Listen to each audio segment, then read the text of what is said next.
After 5 years of divorce, she opened the door and he kissed her hard, taking her straight to the bed. Hi, my beautiful family. Welcome to Mr. Peter Stories. Today is a magnificent day to embrace all of you, my cherished family members. I pray that your hearts are overflowing with heavenly blessings and that divine light radiates through your very being wherever you are in this glorious world. First, let us begin with a beautiful prayer. Most gracious and loving heavenly God, our divine Father, we bow before your magnificent throne with hearts bursting with gratitude for the precious gift of this storytelling family. We thank you for your infinite love that binds us together across oceans and continents. We are in awe of the celestial strength and divine wisdom you've bestowed upon extraordinary women like Maya Angelou, whose words are healing balm to America's soul. Wangari Maathai, whose sacred hands brought Kenya's forests back to life. Winnie Mandela, whose unbreakable spirit illuminated South Africa's darkest hours. Michelle Jean, whose angelic leadership blessed Canada with grace. Dame Eugenia Charles, whose heaven-sent courage transformed Dominica. Portia Simpson Miller, whose God-given voice awakened Jamaica's dreams, and Mary C. Cole, whose holy compassion was Britain's saving light. Most merciful Father, please, shower your abundant blessings upon each beloved viewer watching from the beautiful corners of your divine creation.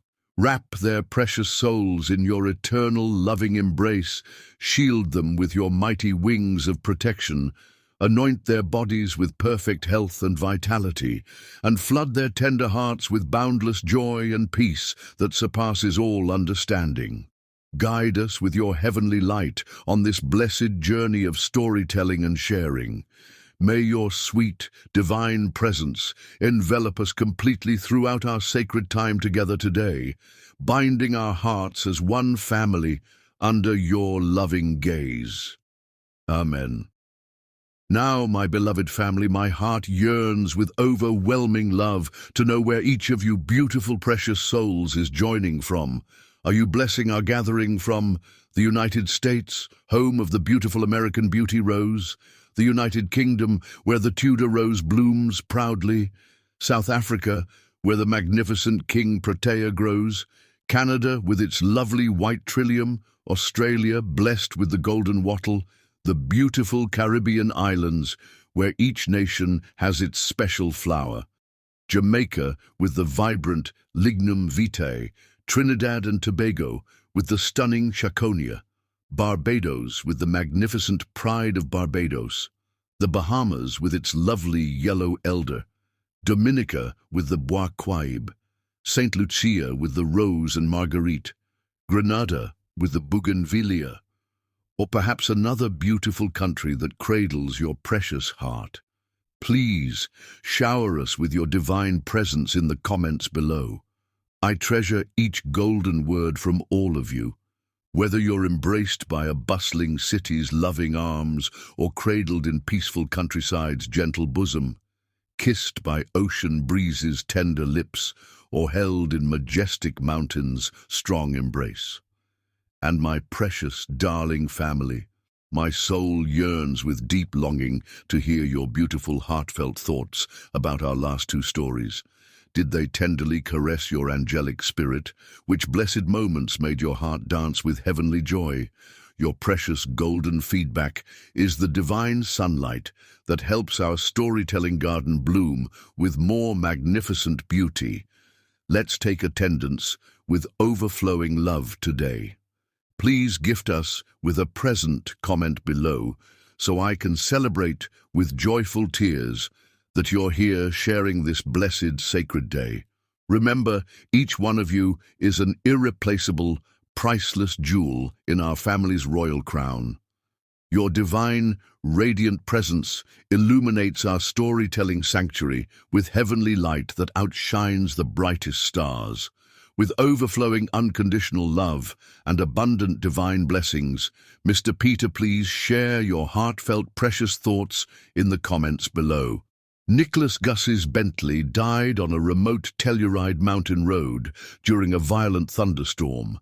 Dashboard lights flashed red before darkness enveloped him, rain pounding mercilessly against German engineering that had finally surrendered to nature's fury.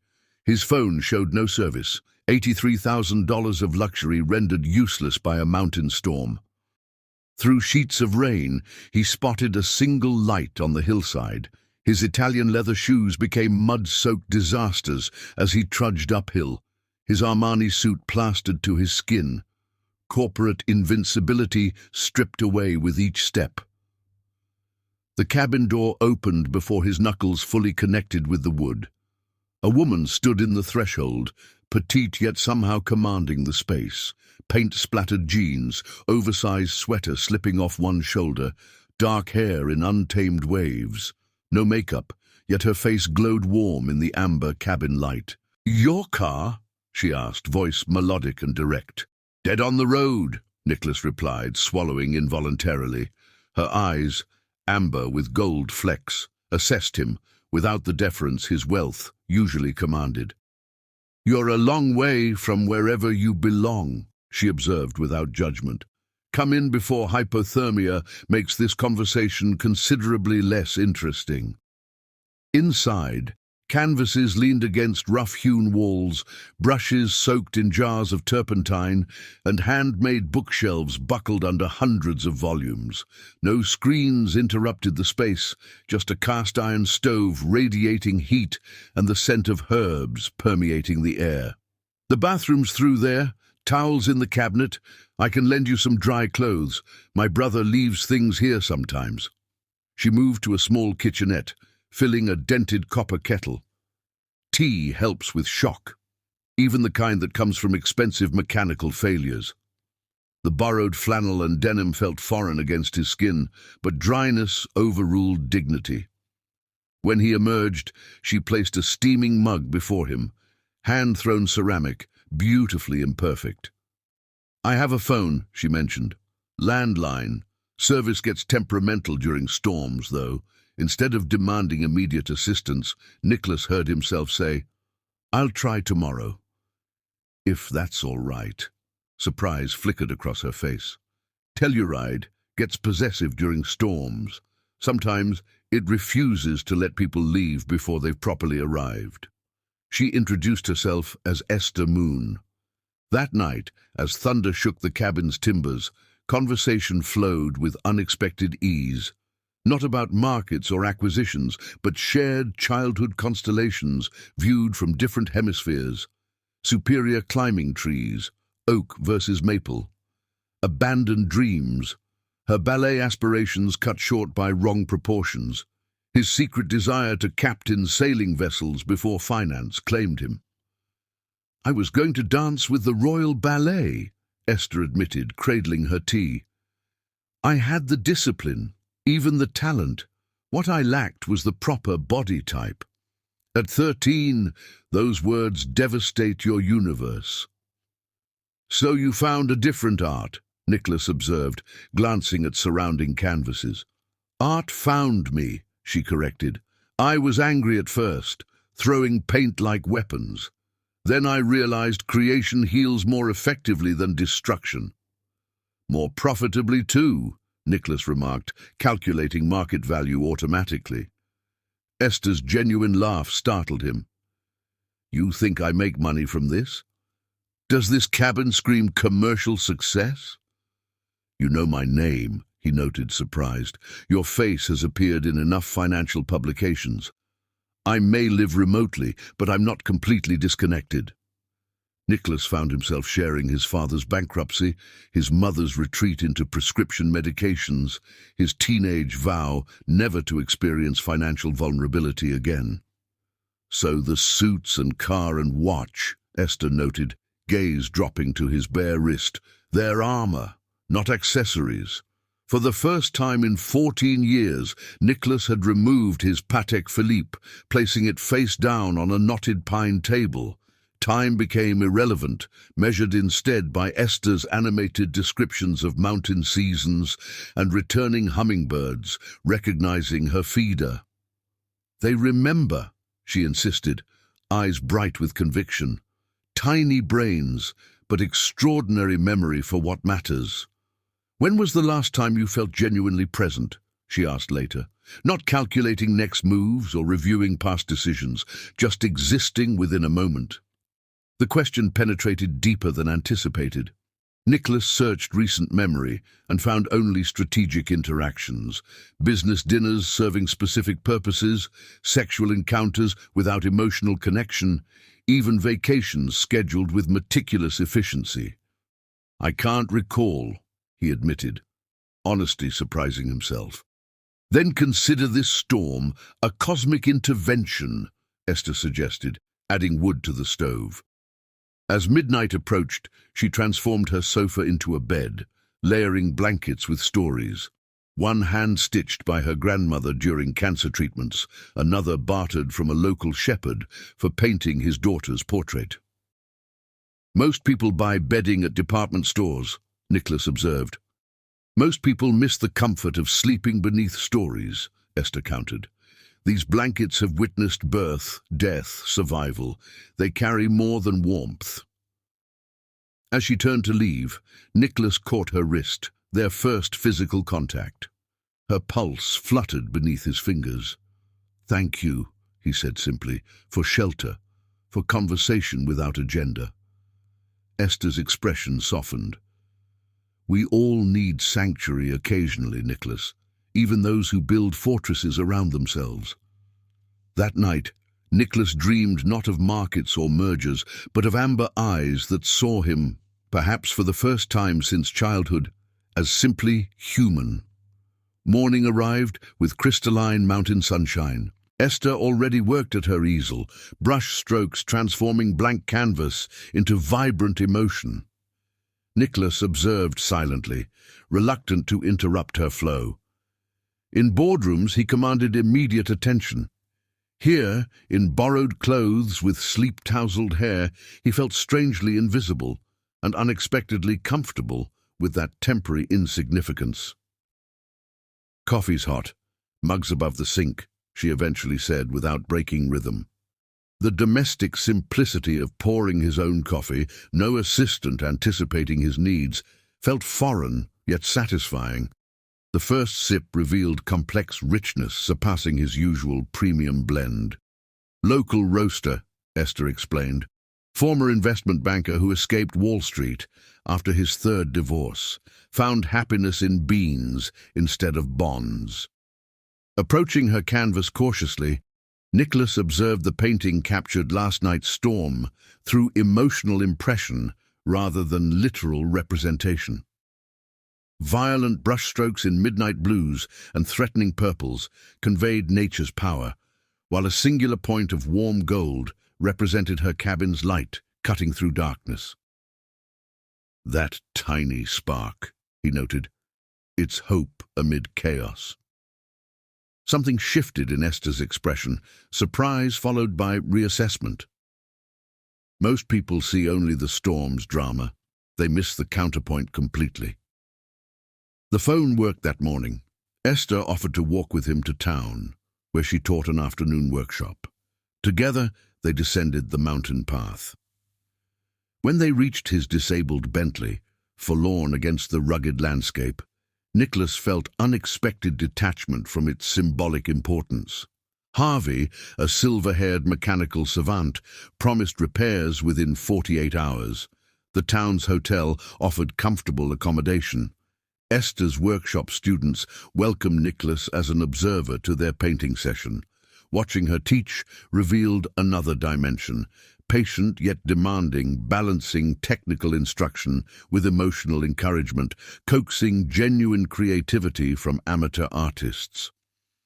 Dinner, she suggested afterward. The cafe makes exceptional trout unless you've arranged other plans. The invitation contained no pressure, yet represented something significant, voluntary extension of connection after practical necessity had ended.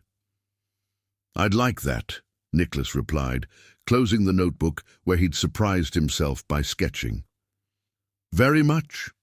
As golden hour descended over Telluride, they shared conversation across a wooden table.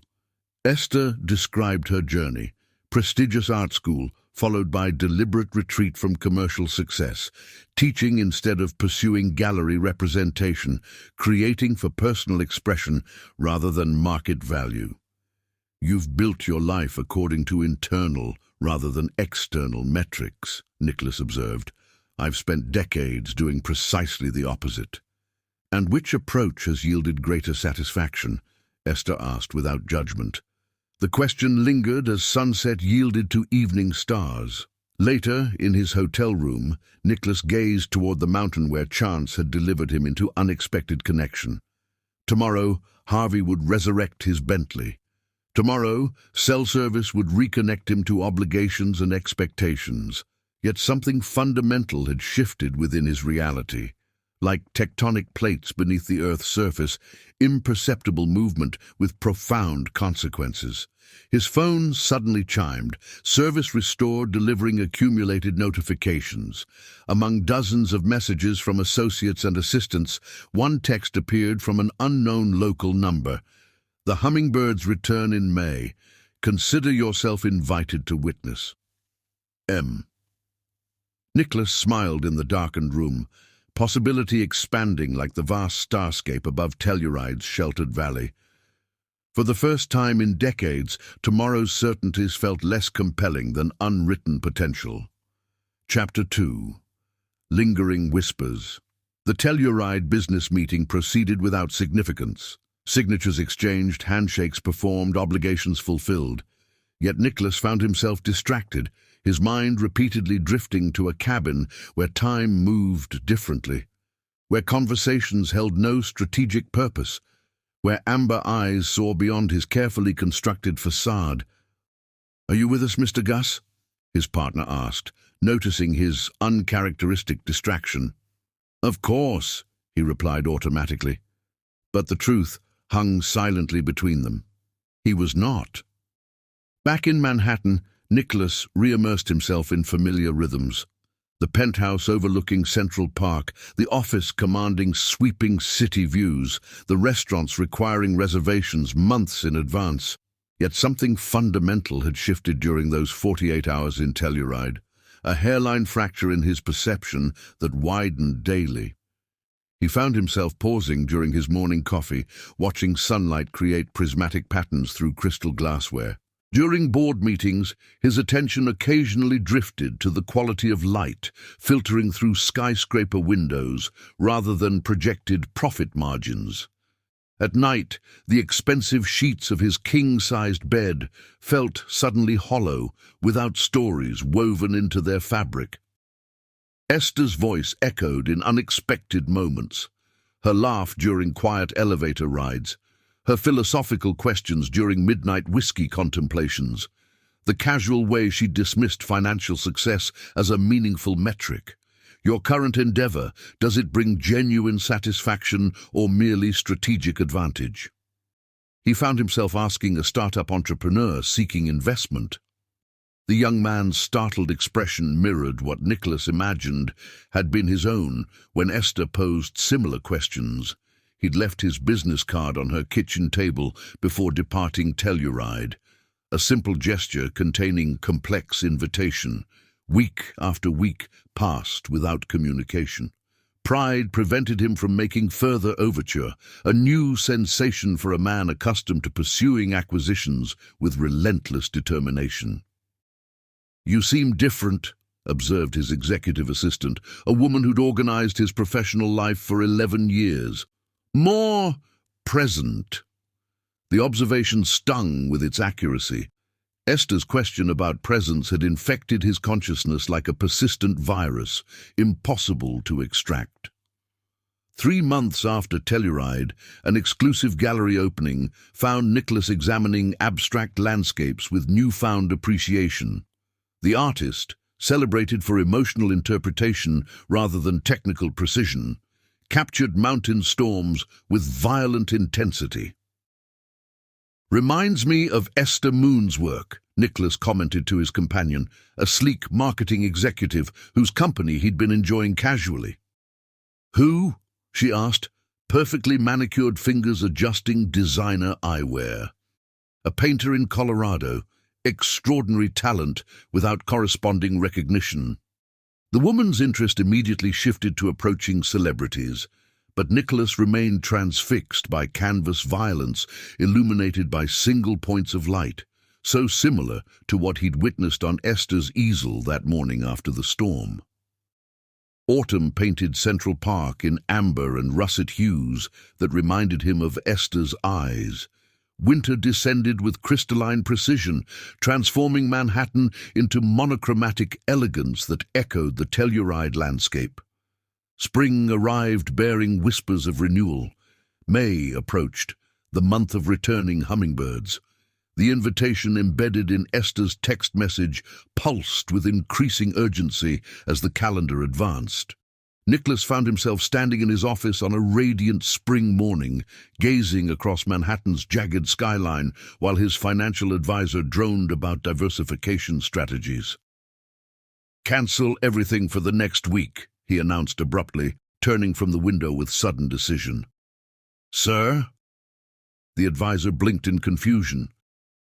"The Shanghai merger requires—" "Others can handle it," Nicholas interrupted, surprise at his own words rippling through him. "Something more important requires my attention." Hours later, his private jet cut through pristine skies toward Colorado. Unlike his previous journey, no business obligations justified this trip. No meetings required physical presence, only an inexplicable gravity pulling him back to a mountain cabin and its enigmatic occupant.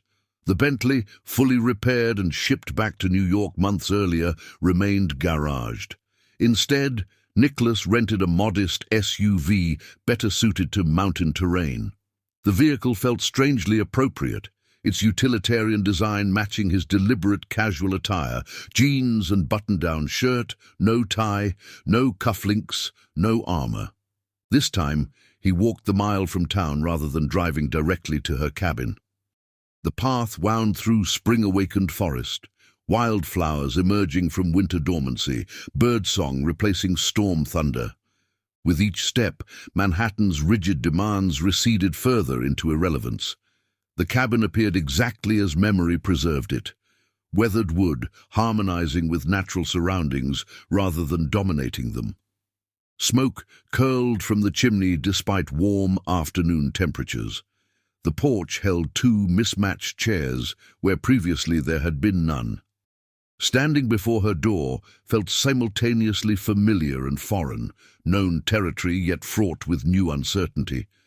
Nicholas hesitated before knocking, unfamiliar nervousness constricting his throat.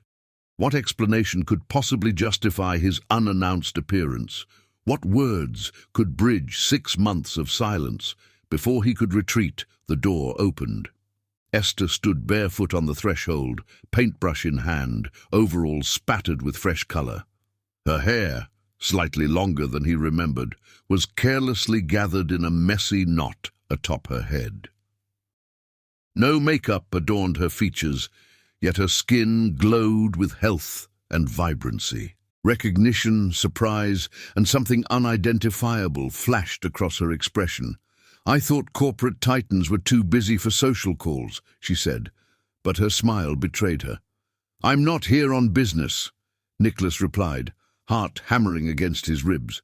Her gaze held his for 3 eternal heartbeats before she stepped aside, silently inviting him to cross the threshold, separating their worlds once again.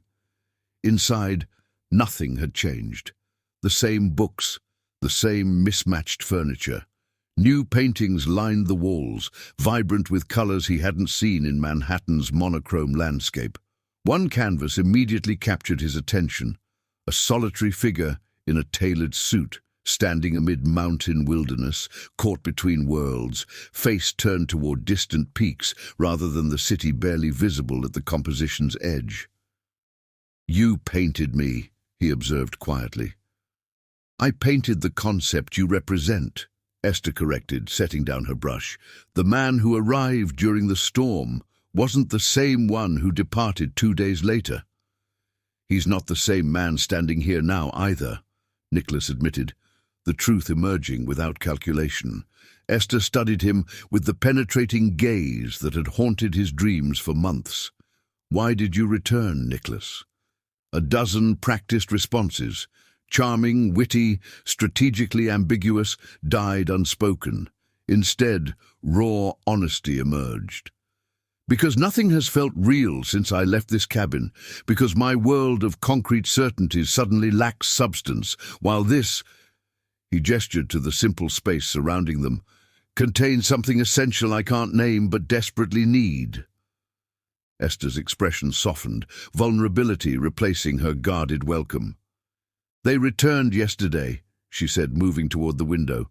"The hummingbirds. Their wings catch morning light like living prisms. I thought of you when they arrived." That evening, beneath a sky brimming with stars he'd forgotten existed, Nicholas dropped to one knee. No ring.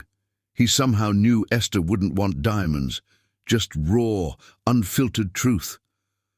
"I've spent my life accumulating wealth and power," he confessed, "but I've never felt truly rich until I met you. Marry me, Esther Moon." Her silence stretched between them, vast as the cosmos above.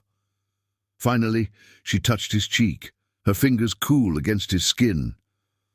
"Tomorrow," she whispered, "I'll give you my answer tomorrow."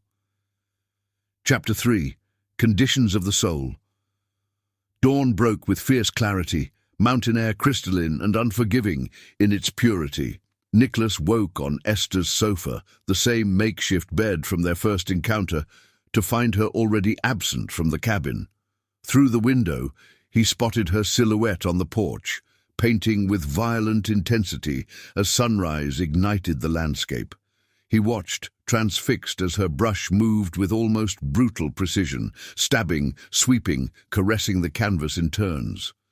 Her entire body participated in creation, rocking forward to apply delicate details, stepping back to assess composition, occasionally using fingers directly on wet paint to blend transitions. This wasn't calculated art. This was visceral communication. Silently, Nicholas prepared coffee, the domestic action feeling strangely natural despite its novelty. When he finally stepped onto the porch, she acknowledged him without breaking rhythm, colors emerging beneath her hands with hypnotic certainty. "I couldn't sleep," she explained, voice husky with emotion. "My thoughts required expression beyond words." The canvas revealed turbulent blues and purples reminiscent of their storm night, but central to the composition blazed an incandescent gold, not a mere point of light, but an expanding radiance threatening to consume surrounding darkness. Hope transforming into something dangerously powerful.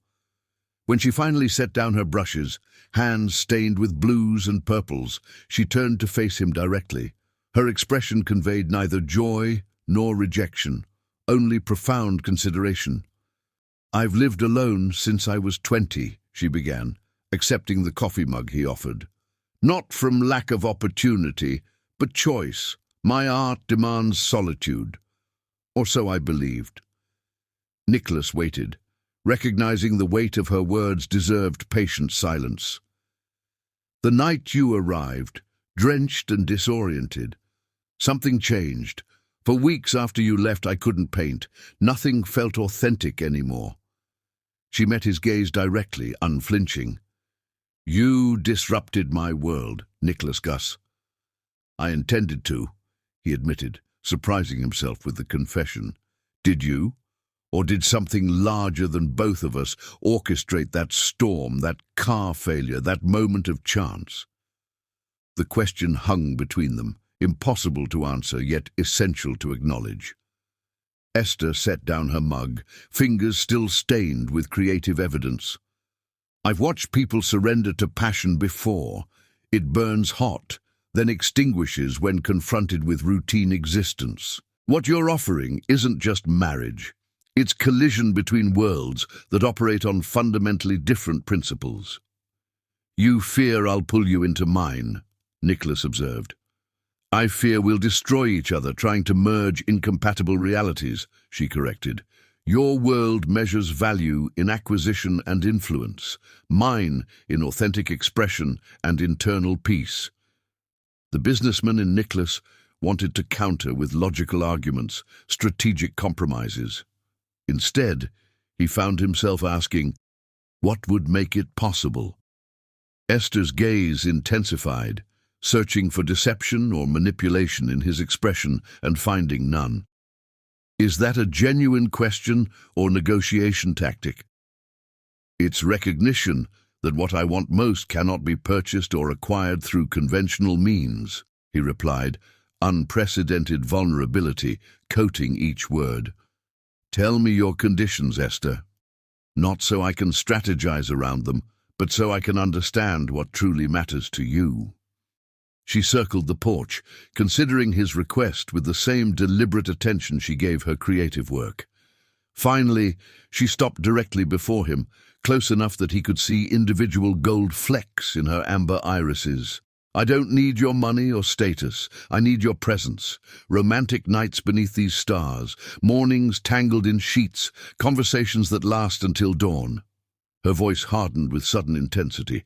Promise me your time, your actual undivided attention, and I'll say yes. The businessman in him wanted to negotiate terms, establish parameters. How much time constituted presence? Which days required physical proximity? What exceptions might apply during critical business periods? But the man, the actual human beneath tailored suits and strategic calculations, simply nodded. You have my word, he vowed, understanding instinctively that any attempt to quantify or qualify would betray the essence of her request. Something shifted in Esther's expression, wariness yielding to cautious acceptance, then blooming into something more profound. Her paint-stained hand rose to his cheek, leaving faint blue impressions against his skin, a primal marking more significant than any wedding band. Then yes, she whispered, voice breaking slightly. I'll marry you, Nicholas. Their lips met with electric certainty, not the tentative exploration of new lovers, but the profound recognition of souls identifying their counterpart. His hands threaded through her wind-tangled hair as hers gripped his shoulders with almost painful intensity. They stumbled inside, garments abandoned without ceremony. In daylight, their bodies revealed contrasting truths, his bearing the pampered perfection of expensive fitness regimens and dietary precision, hers marked with the authentic history of creative existence, a scar along her thigh from a climbing accident, calluses on her fingers from paintbrushes and carpentry, the slight asymmetry of her collarbone, broken during childhood and healed imperfectly. Nicholas mapped these physical narratives with reverent attention. His fingers traced the slight curve of her abdomen, soft and human, rather than sculpted into artificial perfection. His lips discovered the sensitive hollow behind her ear that made her breath catch and release in vulnerable surrender. You see me? She gasped against his shoulder, the simple observation containing profound revelation. Not what I represent or symbolize, just me. Their union transcended physical pleasure, embodying the merging of disparate worlds they had intellectually questioned. Her sighs mixed with the mountain breeze drifting through open windows. They moved together like waves against shore, inevitable, powerful, perfect. Afterward, watching sunlight paint golden patterns across her bare shoulder, Nicholas understood why poets wrote of love. For the first time in his meticulously planned existence, tomorrow's concerns held no power over tonight's joy. What happens now? Esther asked, without lifting her head from his chest, her heartbeat still synchronizing with his. Whatever we decide, he replied, fingers tracing lazy patterns along her spine. We write our own rules. She raised herself on one elbow to study his face, searching for insincerity and finding none. Even if those rules defy conventional expectations. Especially then, Nicholas confirmed, surprising himself with how completely he meant it. The conventional path led me to every success except the one that actually matters. Esther's smile, radiant with unhidden emotion, transformed her features from merely beautiful to transcendent. "Then we begin our greatest creative collaboration," she declared. "A life designed by choice rather than obligation." As late afternoon sunlight filtered through cabin windows, casting their entwined forms in amber illumination, Nicholas experienced a sensation he'd forgotten existed: absolute contentment uncomplicated by acquisition or achievement. In that moment of perfect stillness, he finally understood what he'd been unconsciously seeking beneath the relentless pursuit of empire. Not power, not validation, not even success. Simply this: authentic connection that rendered external measurements meaningless. Chapter 4. Seasons of Separation. For 2 years, Nicholas maintained a delicate balance between worlds that had never been designed to intersect. Weekdays commanding boardrooms in tailored Armani, weekends lost in Esther's embrace, wearing faded denim. The dichotomy both exhausted and exhilarated him. Private jets became his chariots between realities, departing Manhattan's concrete canyons each Friday afternoon, reluctantly returning each Monday dawn. His executive team adapted to his unconventional schedule with varying degrees of acceptance. Some respected his newfound boundaries, others whispered about priorities and commitment. "They're questioning your dedication," his CFO warned during a particularly tense acquisition negotiation. "Competitors sense vulnerability in your absence." "Let them," Nicholas replied with newfound serenity. True vulnerability lies in surrendering to a single dimension of existence. In Telluride, their relationship deepened beyond initial passion into something more substantial. He learned to identify native plants and constellations. She tolerated his incessant email checking and occasional conference calls.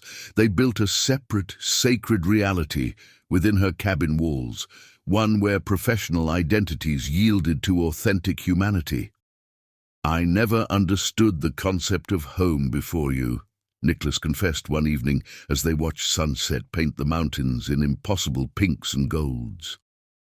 "I owned properties, maintained residences, but this," he gestured to their simple surroundings, "this is the first place I've ever belonged."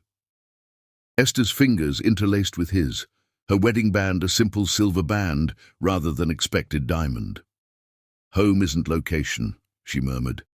"It's where separation between self and surroundings dissolves." Their marriage ceremony had reflected this philosophy, intimate and uncommercial, held beneath ancient pines with only mountain witnesses. No designer dress, no elaborate reception, no performative traditions. Just authentic vows exchanged between souls who'd recognized their counterparts across impossibly different landscapes. The compromise functioned with surprising effectiveness until the letter arrived. Formal stationery embossed with a family crest Esther had never mentioned. The envelope appeared on their cabin table during a typical Friday arrival, its presence announcing disruption before its contents were revealed. "My grandmother is dying," Esther explained that evening, voice hollow with contained grief. "The family matriarch. She's asking to meet you before." The sentence remained unfinished, too painful to complete. Nicholas set down his reading glasses, confusion evident. "Your family knows about me." Esther's expression reflected complex emotions: guilt, hesitation, protective instinct. "They know I love someone," she replied simply. "They want a wedding while grandmother can attend. But we're already married," Nicholas noted, puzzlement deepening. "They don't know that." Esther's gaze dropped to her hands, uncharacteristic uncertainty evident in her posture. "There's something I haven't told you about my family." What followed shattered Nicholas's assumptions about his wife's history.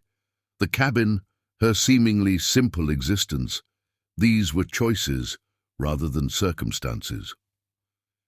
Esther Moon had been born Esther Montgomery Wells, granddaughter to one of Colorado's founding mining dynasties, heiress to generational wealth that rivaled his self-made fortune. "You deliberately misled me," Nicholas realized, hurt evident beneath careful control.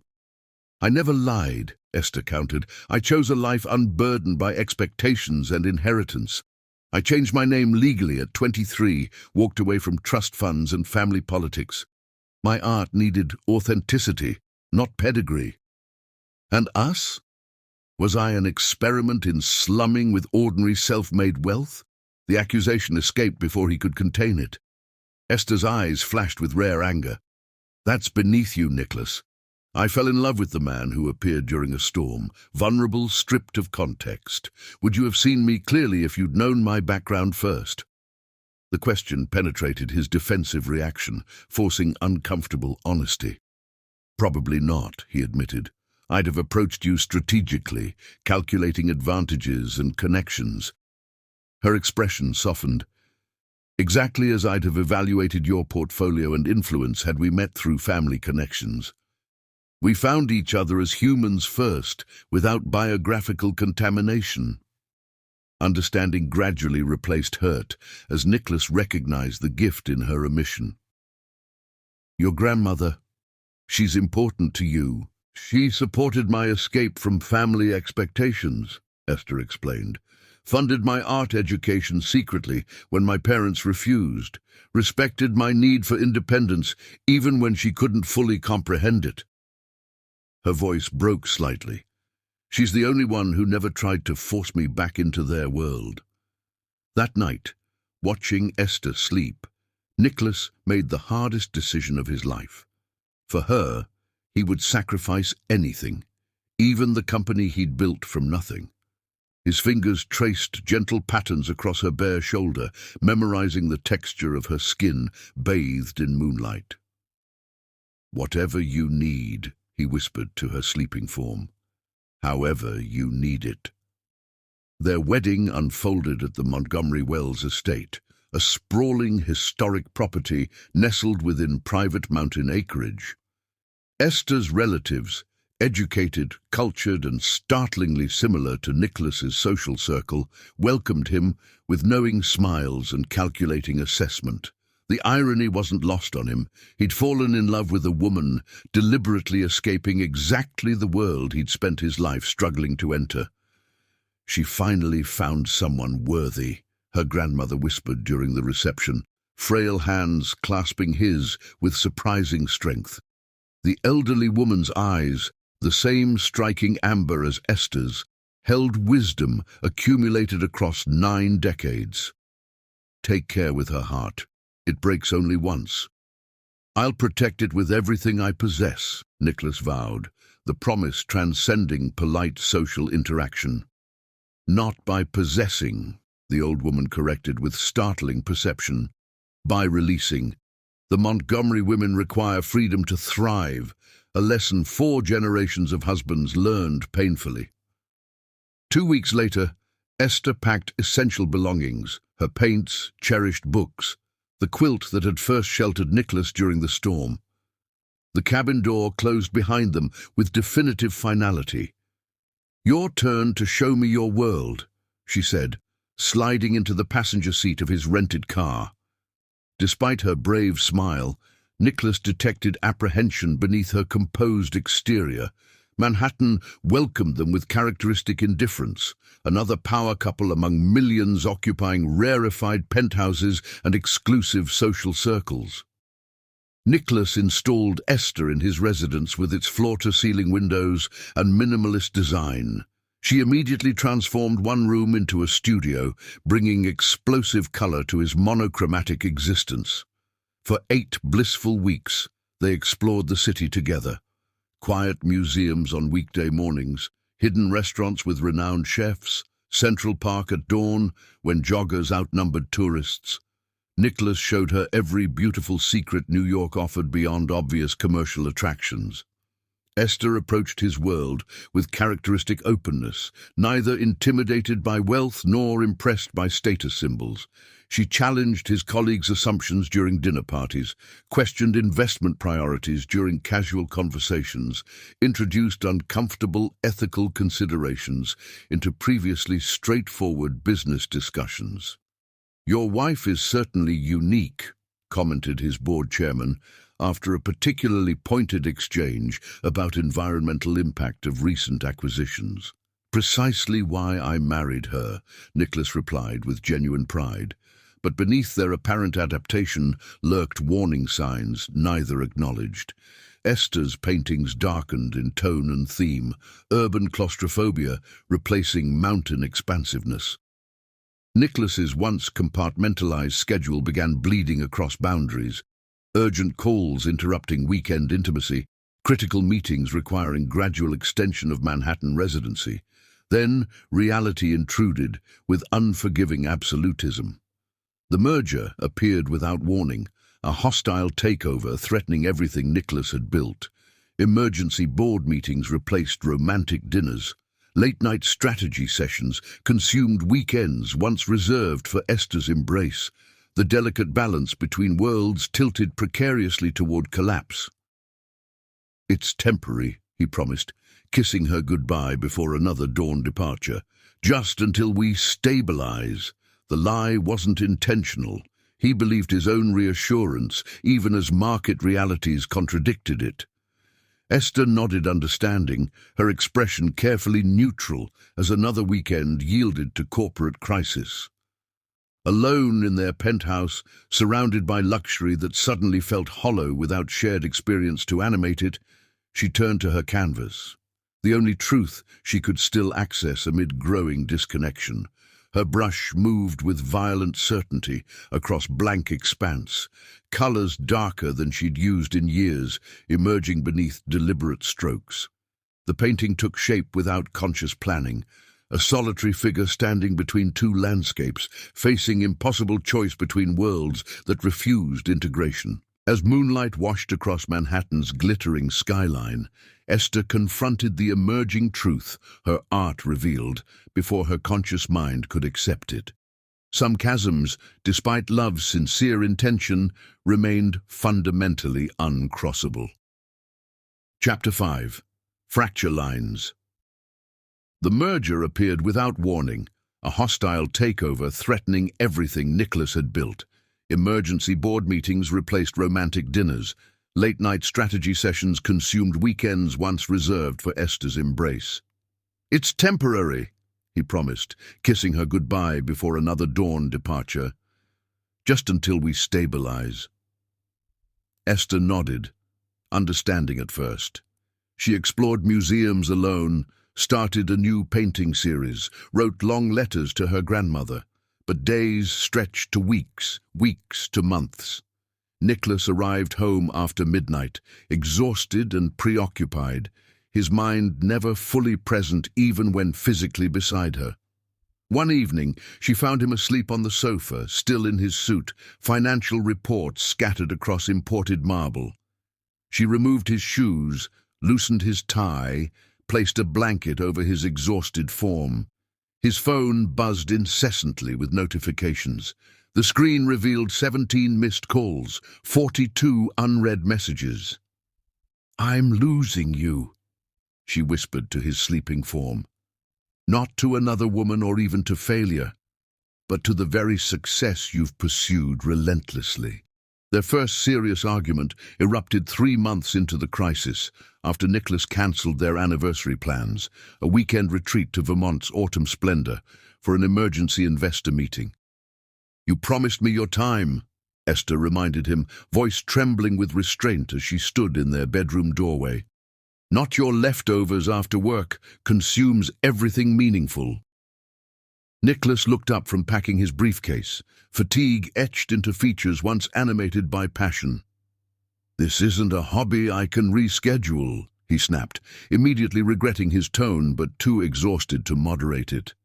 "Thousands of jobs, including mine, depend on my decisions right now. And what about us? What about your promise?"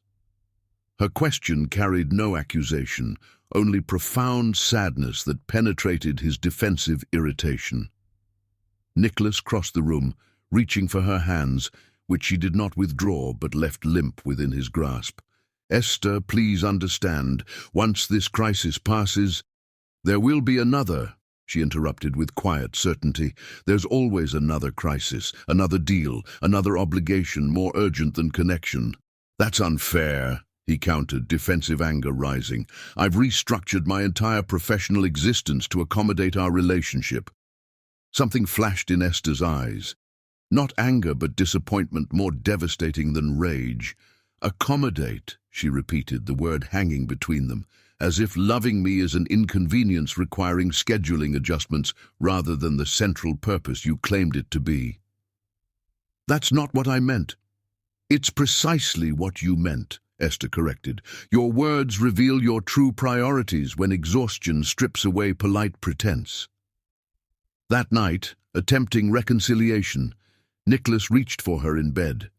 His lips sought hers with desperation, born of guilt and desire. His hands traced familiar paths across her body, seeking the connection that had always transcended verbal misunderstanding.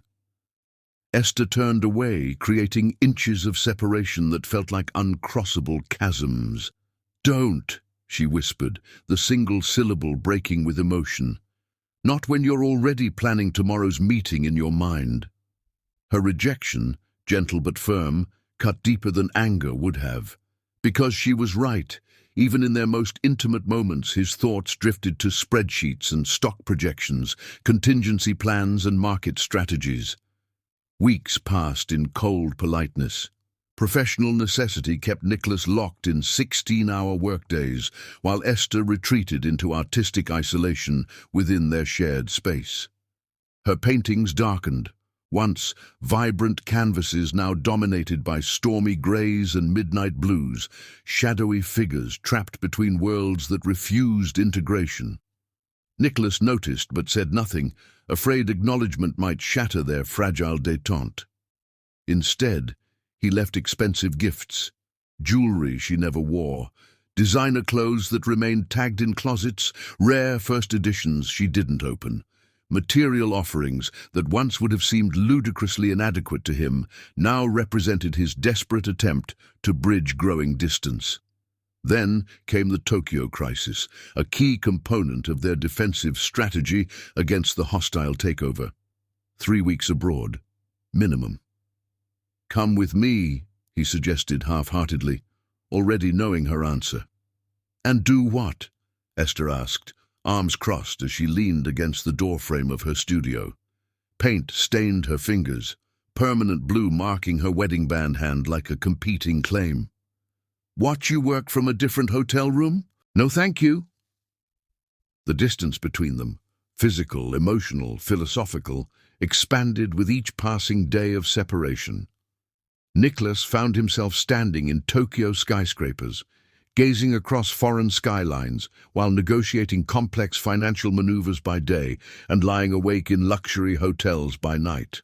The irony wasn't lost on him. He'd achieved his greatest professional success precisely when his personal life began unraveling. During the 3rd week of separation, a text message appeared at what was midnight in Manhattan. "Your world requires constant vigilance. Mine requires genuine presence. I don't think either of us can sustain the compromise anymore."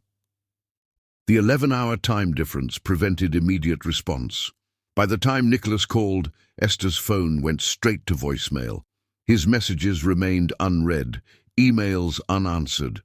When he returned, jet-lagged but triumphant, having salvaged the deal and neutralized the takeover threat, their penthouse felt different immediately. Something fundamental had shifted in the atmosphere, molecules rearranged in his absence. Esther's paintings were missing from the walls, her clothes absent from their shared closet. The studio door stood open, supplies packed in orderly boxes. She sat waiting on their balcony, expression unreadable against the Manhattan skyline she'd never fully embraced.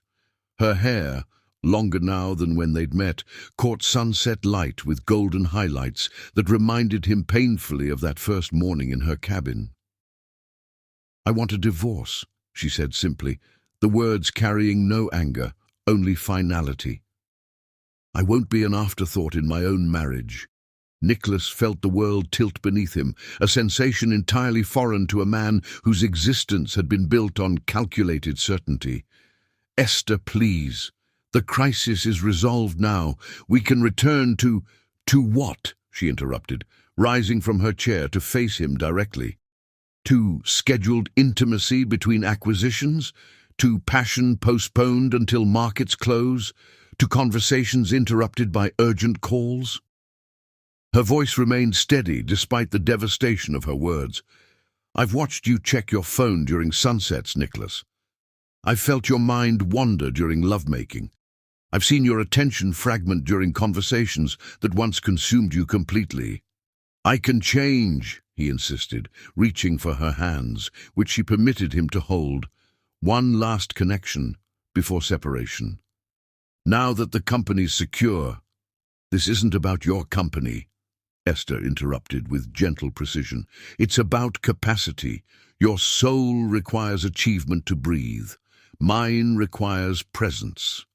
Her thumb brushed across his knuckles in tender farewell. "We were magnificent, Nicholas, but magnificence that cannot sustain becomes merely painful memory." "Don't do this," he whispered, unfamiliar desperation constricting his throat. "Give me another chance. One real chance now that external pressure has lifted." Something softened in Esther's expression, not reconsideration but compassion. "The pressure hasn't lifted, my love. It's simply transformed. There will always be another deal, another challenge, another mountain requiring conquest." Her fingers slipped from his grasp as she stepped back. "I can't compete with your fundamental nature any more than you could contain mine." "Where will you go?" he asked, professional composure shattered by personal devastation. "Back to what's real," she replied simply. "Back to mountains that remain when markets fall. Back to art that requires no quarterly projections to justify existence." Nicholas watched her gather the few remaining possessions: her grandmother's silver hairbrush, a small wooden box containing riverstones collected during their early hikes, the first sketch he'd made of her sleeping form. "You're not taking your paintings," he observed, noting the canvases still stacked against the studio wall. "They belong to this chapter," Esther replied without turning, "to this version of us. Let them remind you that beauty emerged even amid misaligned purpose." At the door she paused, not with uncertainty but with final offering. "I never regretted loving you, Nicholas. Even knowing this outcome, I would choose that storm again, that failed car, that night of revelation. Some magnificence justifies its eventual cost." The door closed with quiet finality rather than dramatic slam. Nicholas remained frozen, unable to pursue or protest. Something fundamental in her departure demanded respect rather than resistance. That night, alone in their designer bed that suddenly felt vast and empty, Nicholas faced the truth her absence revealed. He had achieved everything he'd ever pursued professionally: market dominance, financial security, industry respect, while losing the only thing that had ever transformed success from achievement into meaning. Outside the floor-to-ceiling windows, Manhattan continued its relentless rhythm. Lights blinking across skyscrapers, traffic flowing through gridded streets, commerce proceeding with mechanical indifference to individual pain. The empire he'd built stood intact, more secure than ever after surviving attempted hostile takeover. Yet the emperor himself sat hollow in his high tower, surrounded by conquered territory that suddenly held no significance whatsoever. Chapter 6. Shattered Reflections. The divorce proceedings lasted longer than their marriage. Nicholas offered generous settlements. Esther refused them all. She wanted nothing from him, not alimony, not property, not even the expensive jewelry he'd given her, despite knowing she rarely wore it. "I just want out," she told her lawyer, while Nicholas listened, heart constricting. "Clean break." Her attorney, a sharp-eyed woman with impeccable credentials, seemed perplexed by her client's refusal of entitled assets. "Ms. Moon, you're legally entitled to significant compensation," the lawyer insisted during mediation. "Your husband's net worth increased substantially during your marriage." "I contributed nothing to that increase," Esther replied with characteristic directness. "And I have no interest in resources I didn't earn. The law doesn't require—" "I'm not concerned with legal entitlements," Esther interrupted, "only moral ones." Across the polished conference table, Nicholas watched the exchange with complex emotions churning beneath his carefully maintained professional facade. Pride in her integrity competed with frustration at her stubborn refusal of security he desperately wanted to provide. "At least take the cabin," he suggested, speaking directly to her for the first time in weeks. "I purchased it when the previous owners listed it. It's yours, no strings attached." Surprise flickered across Esther's features, quickly replaced by something harder. "You bought my home without telling me, while we were still married?" Nicholas hadn't anticipated her reaction, anger where he'd expected gratitude. "I wanted to protect what mattered to you," he explained, belatedly recognizing his misstep. "By secretly acquiring it? By assuming ownership of my sacred space without consultation?" Each question emerged with increasing intensity. "That cabin represented my independence, Nicholas, my deliberate choice of simplicity over inheritance, and you converted it into just another asset in your portfolio." The attorneys exchanged uncomfortable glances as personal pain erupted into what had previously been clinical proceedings. "I meant it as protection," Nicholas insisted. "The owners were selling regardless. I thought you'd want—" "You thought," Esther interrupted with devastating quietness, "but you never asked. That's been our fundamental problem all along." The divorce finalized with sterile signatures, no assets transferred, no ongoing entanglements, complete separation legally executed with the same clinical efficiency that characterized all Nicholas's business dealings. He tried reaching her afterward. Calls, messages, even flowers delivered to her newly rented Brooklyn apartment. The building doorman confirmed delivery. No acknowledgement ever came. His emails received automatic replies. "This address is no longer monitored. Please direct all communication through legal representatives." Esther remained resolute in her silence, a void more painful than active rejection. At least anger would have confirmed continued emotional connection. This absolute absence suggested something far worse: complete indifference. Nicholas threw himself into work with renewed intensity. 80-hour weeks became 100-hour marathons. His company expanded internationally. New acquisitions in emerging markets, diversification into technology sectors, strategic partnerships with former competitors. Forbes featured him on its cover, the Ice King of Wall Street, How Tragedy Transformed Triumph. The journalist, young, ambitious, inadequately researched, had attempted exploring personal dimensions during their interview. "Some sources suggest your divorce sparked this professional renaissance. Would you say personal loss fueled your remarkable business expansion?" "Next question," Nicholas had replied with such Arctic finality that the remainder of the interview focused exclusively on market strategies and economic projections.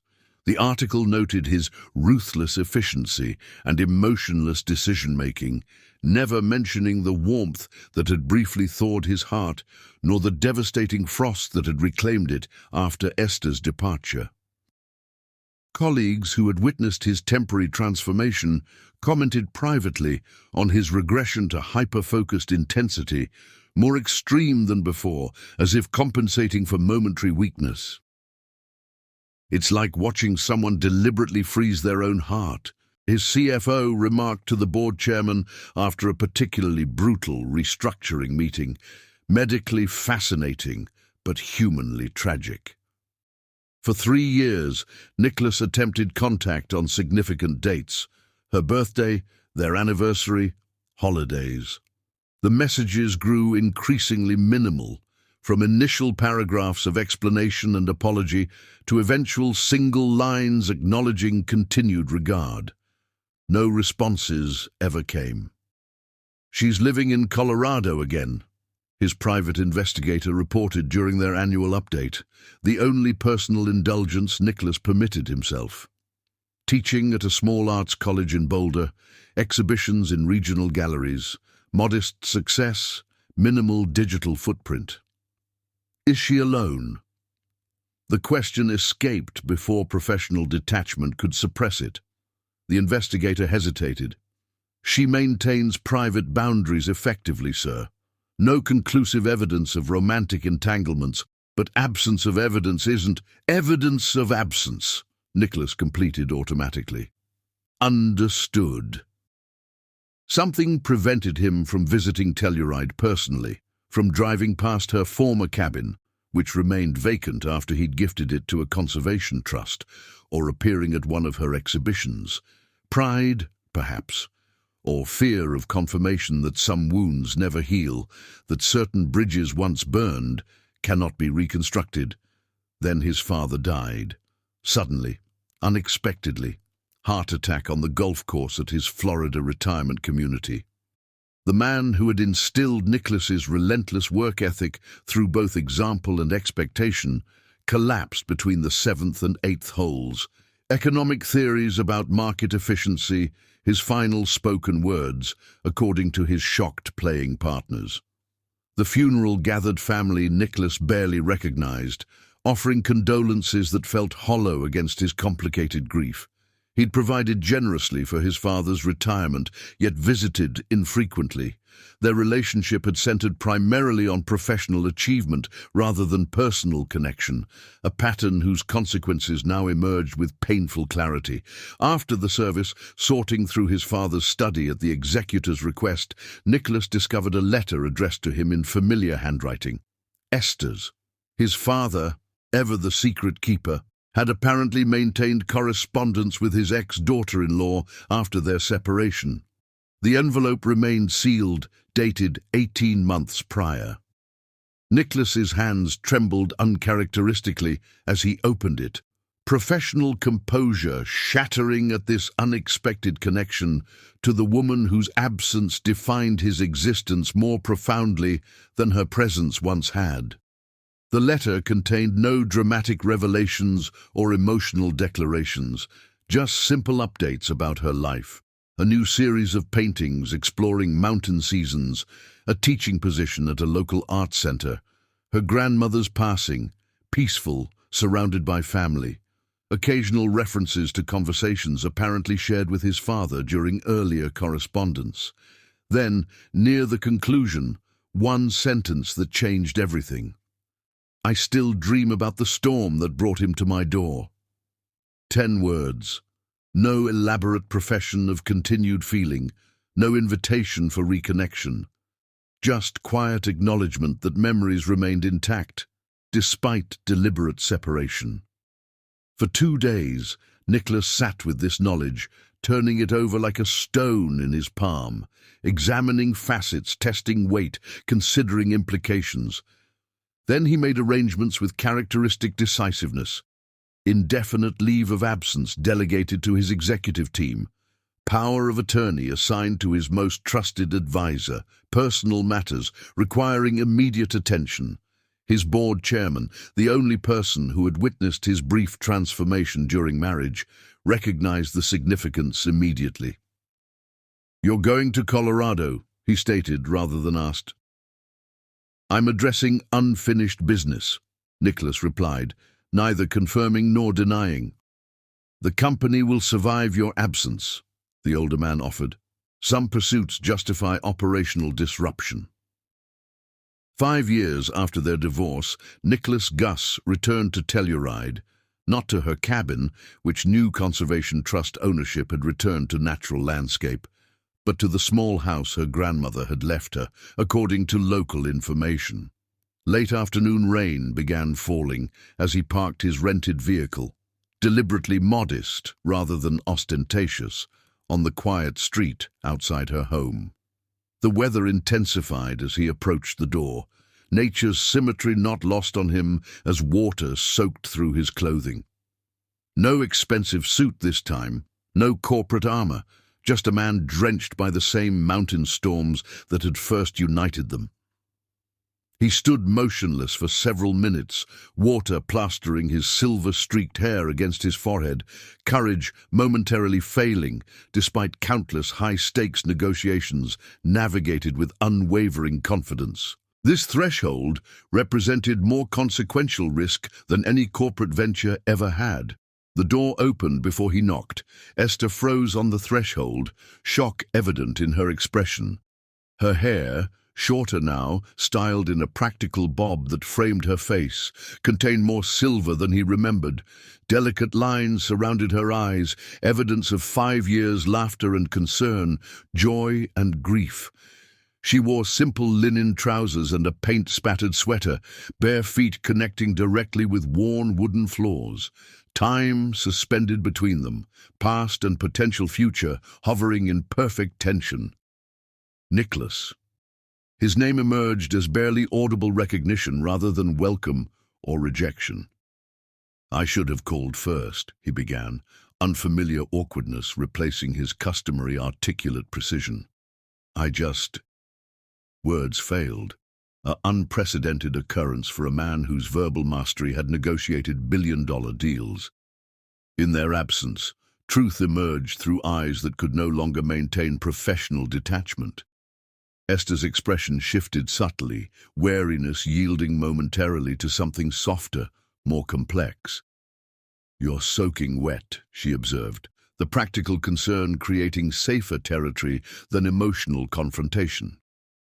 Before she could retreat behind courtesy or he could construct rational explanation, Nicholas stepped forward with uncharacteristic impulsiveness. His arms encircled her waist, pulling her against him with decisive certainty. Their lips met with 5 years of absence, compressed into a single, desperate connection. Esther's resistance lasted mere seconds before dissolving. Her fingers clutched his rain-soaked shirt, drawing him inside the threshold that had once separated their worlds so definitively. No words passed between them as they stumbled toward her bedroom, shedding defenses more significant than mere clothing. Their reunion burned with the intensity of loss reclaimed. Where their first night together had been gentle exploration, this was hungry recognition, bodies remembering what minds had tried to forget. His fingers traced pathways across her skin with reverent memory. Her hands mapped the new tension in his shoulders with both discovery and familiarity.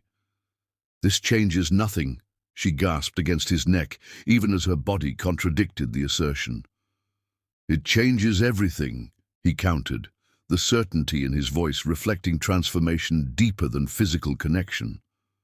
In the storm's crescendo, with rain lashing against windows and thunder echoing through mountain valleys, they found themselves exactly where they had begun. Strangers rendered intimate through nature's intervention, souls recognizing their counterparts across impossible division. Chapter 7. Morning Truths.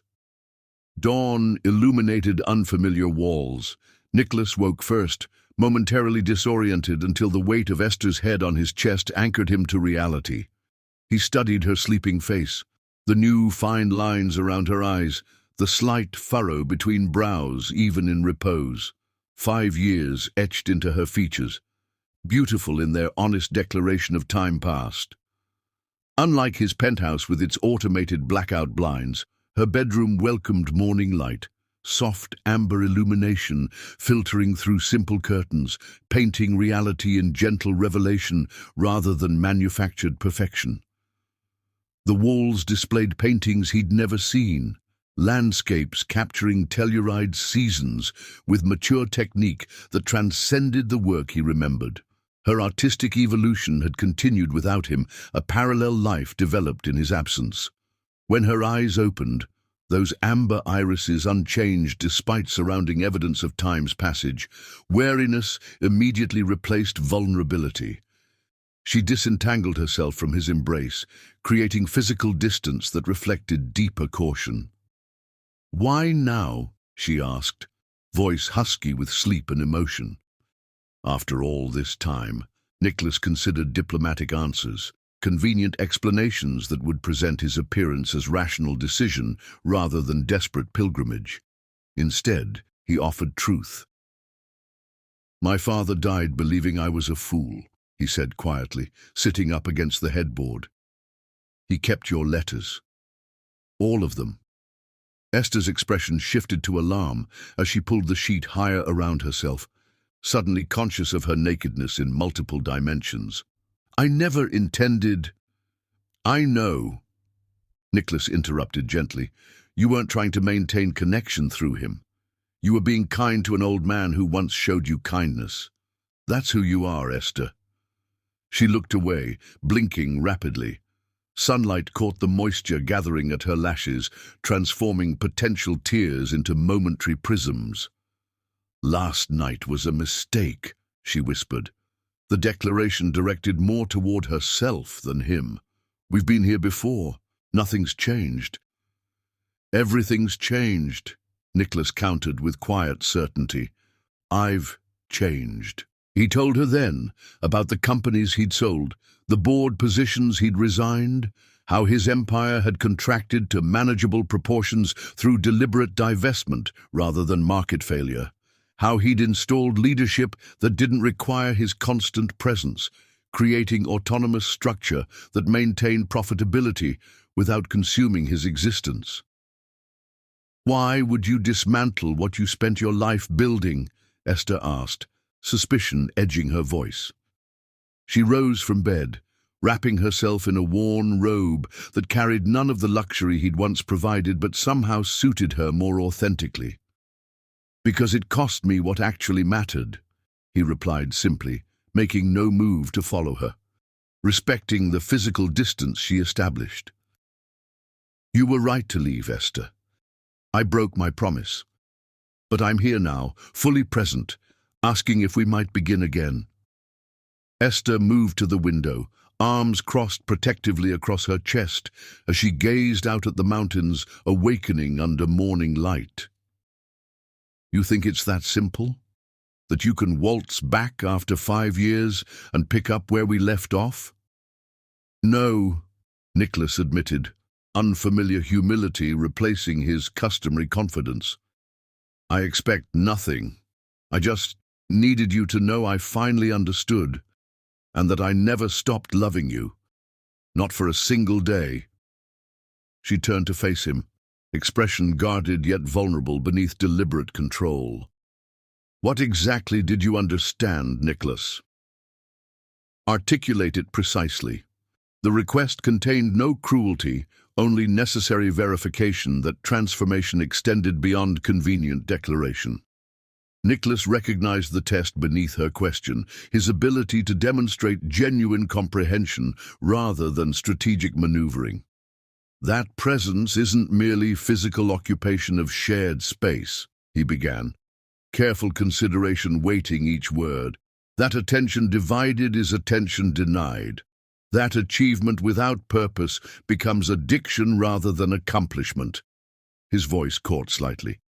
"That time, not money, power, or influence, is life's only true currency, and I squandered mine pursuing substitutes for genuine wealth." Something shifted in Esther's expression. Not forgiveness yet, but recognition of authentic understanding. "And your companies now? Your remaining business interests?" The questions emerged without accusation, simple assessment of potential reality. "Structured to function without continuous monitoring," Nicholas explained. "Quarterly board meetings rather than daily involvement, trusted leadership, empowered to make decisions within established parameters." He met her gaze directly. "I still care about their success, but not at the expense of actual living." Silence stretched between them, taut with unspoken pain and possibility. Through the open window, mountain air carried the scent of pine and recent rain, earth awakening to renewed potential after storm's cleansing.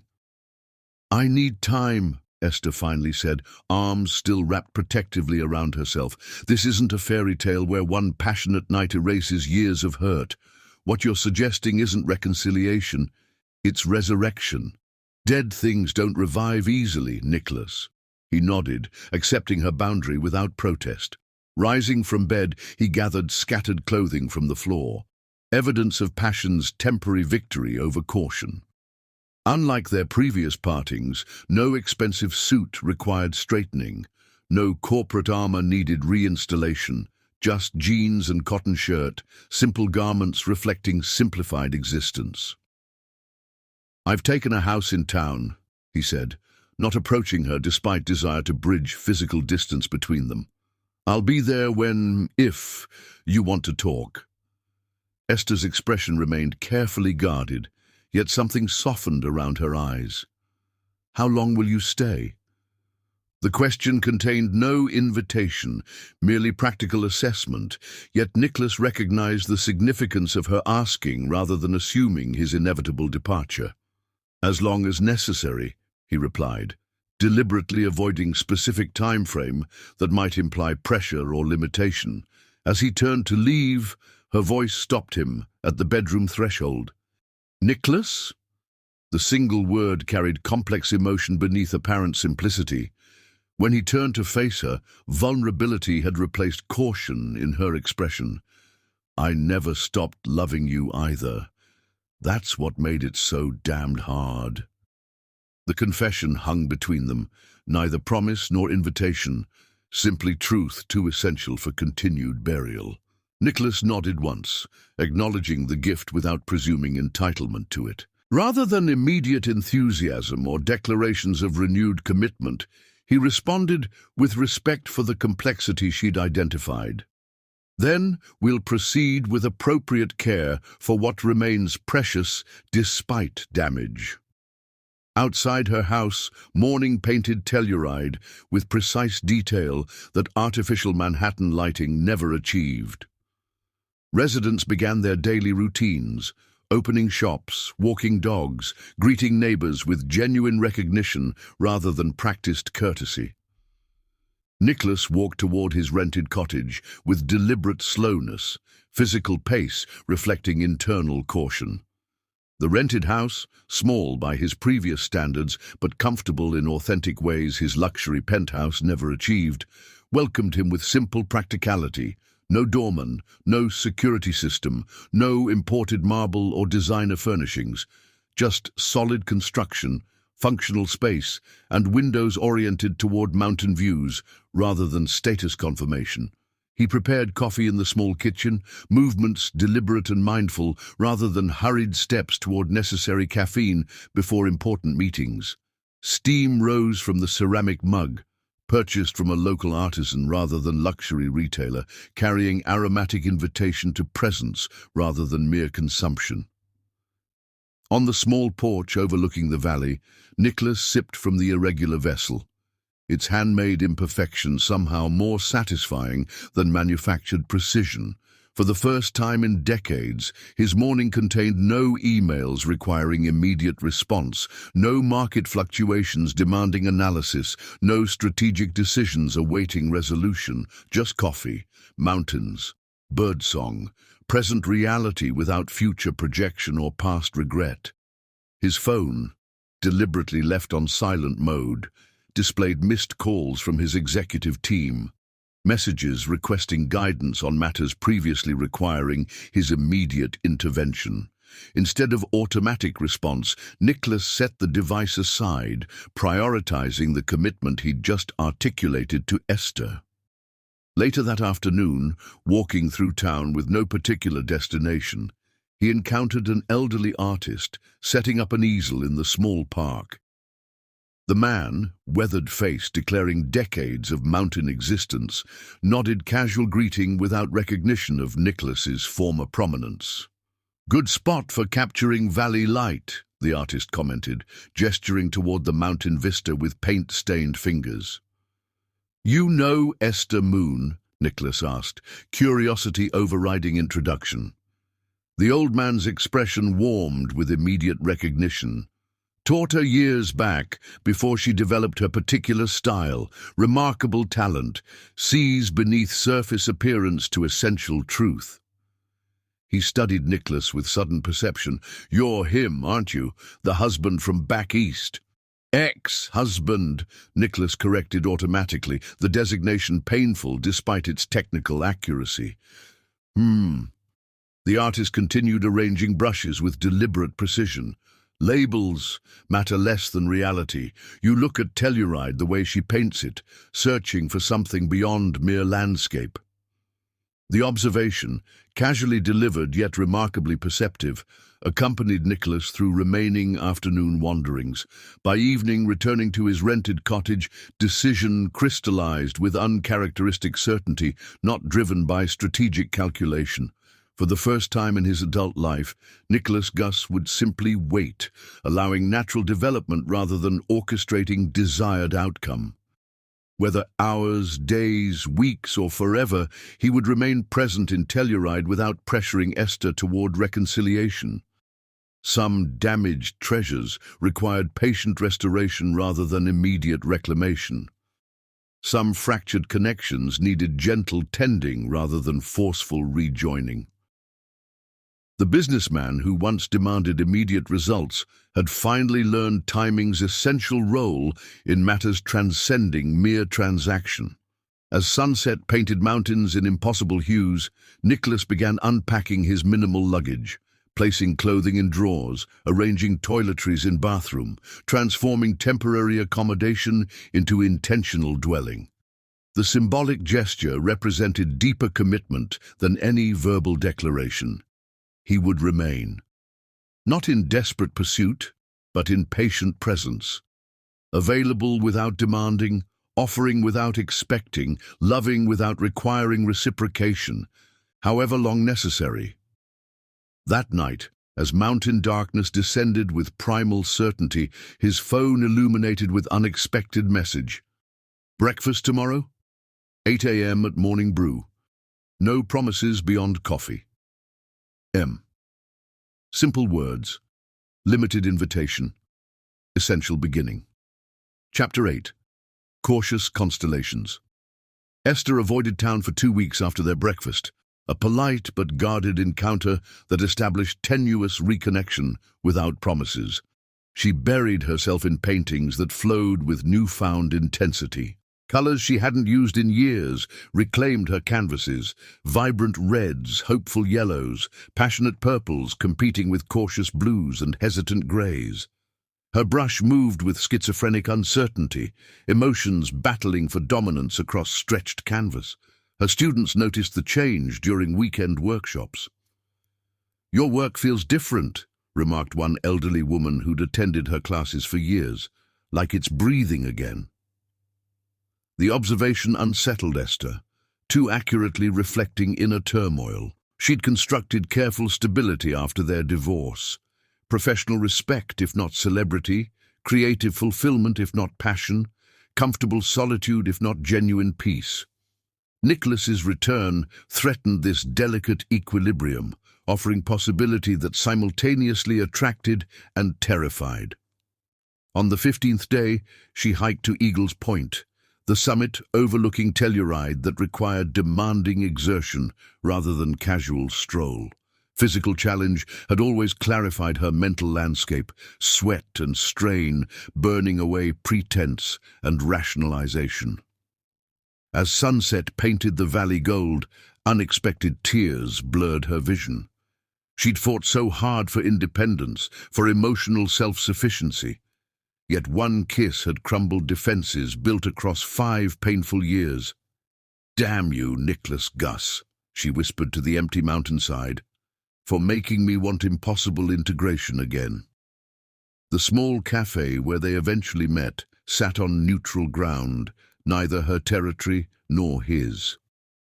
Nicholas arrived early, dressed casually in jeans and a charcoal sweater she'd never seen. No luxury watch circled his wrist. No phone appeared beside his coffee cup. His hair, longer now, silver-streaked at temples, lacked the meticulous grooming she remembered. "Your hair's different," she noted, sliding into the seat across from him, deflecting deeper observations with superficial comment. Nicholas ran a self-conscious hand through the untamed strands. I fired my barber along with my corporate identity. The joke, subtle and self-deprecating, surprised a laugh from her. Genuine humor had rarely surfaced during their marriage's final months. When tension replaced playfulness, strategy overwhelmed spontaneity. You look good, she offered, the simple compliment emerging without calculation. More present in your own skin. That's the intention, he replied, studying her with equal attention. You've changed too. 5 years tends to accomplish that, Esther acknowledged, hands wrapped around her ceramic mug as if seeking warmth beyond temperature. For better or worse? Definitely better, Nicholas responded with quiet certainty. Your work has evolved. I saw the exhibition at Mountain Gallery. Surprise flickered across her features. You went to my show? Anonymously, he clarified. I didn't want to create awkwardness for you with unexpected appearance. The consideration, putting her comfort above his desire for reconnection, registered as evidence of genuine change. The Nicholas she'd married would have calculated optimal appearance for maximum impact, strategic timing to ensure advantage. They talked cautiously at first, exchanging sanitized versions of the years between them. Her art exhibits, his business transitions, neutral topics that revealed little about the emotional landscapes they'd traversed separately. Then, walking along the river after coffee had grown cold, Nicholas stopped beneath an aspen tree, autumn gold leaves trembling above them like nervous witnesses. I have a confession, he said, expression serious. I came to Telluride 3 years ago, drove all the way from Denver, sat outside your former cabin for hours before realizing new owners had moved in. Why didn't you look for me? Esther asked, stunned by this revelation of prior attempt. Cowardice, he admitted without self-justification. Fear that you'd found happiness without me, that approaching you would only reopen wounds better left healed. Esther absorbed this, momentarily speechless before offering reciprocal honesty.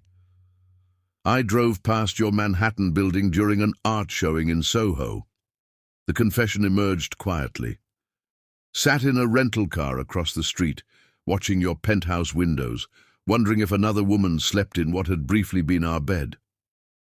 There was no one, Nicholas clarified, answering her unasked question. Not even casually? Disbelief colored her tone. Physical release without emotional connection lost appeal after experiencing genuine integration, he replied simply. Corporate success proved poor substitute for authentic partnership. That evening morphed into others, careful meetings where they rediscovered each other slowly, museum visits, hikes along familiar trails, dinners where conversation flowed more freely with each passing hour. They explored Telluride together, not as tourist and resident, but as equal observers noticing different aspects of shared experience. You see practical details I miss completely, Esther observed during one mountain hike. Engineering that prevents erosion, construction techniques that weather harsh conditions. You perceive beauty I would have overlooked without your guidance, Nicholas countered. Color variations in ordinary rock, light transformations across common landscapes. Neither mentioned the night of his return. Neither initiated physical contact beyond accidental brushes of hands or shoulders. They were building something new atop the ruins of what came before, cautious architects afraid of repeating structural flaws that had collapsed their previous construction. On rare occasions when his phone rang with business matters, Nicholas would excuse himself briefly, handle essentials with remarkable efficiency, then return to their shared activity without allowing electronic intrusion to fracture attention. Esther noted these moments with cautious appreciation, evidence of structural change rather than temporary behavioral adjustment. A month passed before she invited him to her home again, not for passion, but for honesty. "I need to show you something," she explained, leading him to her studio after simple dinner shared at her kitchen table. The paintings, covering every available surface, told their story, from their first meeting during the storm to their bitter separation. 5 years of emotion captured in color and texture, her initial rage after their divorce, violent red slashing across black backgrounds, her eventual grief, muted grays and hollow shapes suggesting absence rather than presence. Her gradual healing, tentative colors emerging through darkness like spring following harsh winter. And most recently, her confusion at his return. Canvases where light and darkness battled without clear resolution, hope and caution engaged in endless negotiation. "You never left me," Nicholas realized, touching the edge of one particularly painful canvas, dark slashes cutting across what might have been two entwined figures. "Not in your art. You were the most significant emotional event of my life," Esther admitted, vulnerability replacing careful guardedness. "Both the joy and the pain. How could I not paint that?" Moving to the most recent works, created since his return, Nicholas recognized the central question dominating her artistic exploration. Whether damage could transform into something stronger through honest confrontation. Whether separate paths could reconverge with greater wisdom after painful divergence. "These recent pieces," he observed quietly, "they're asking rather than declaring." "Because I'm asking rather than declaring," Esther confirmed, standing beside him before the unfinished canvas on her easel. "Whether genuine change can overcome fundamental nature, whether we've both transformed enough to integrate rather than merely compromise."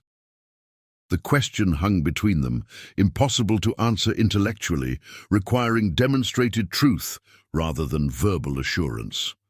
5 years earlier, Nicholas would have presented compelling evidence, persuasive arguments, strategic reasoning. Now he simply acknowledged the legitimacy of her uncertainty.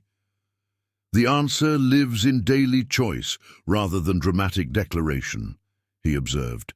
"In consistent presence rather than passionate promises."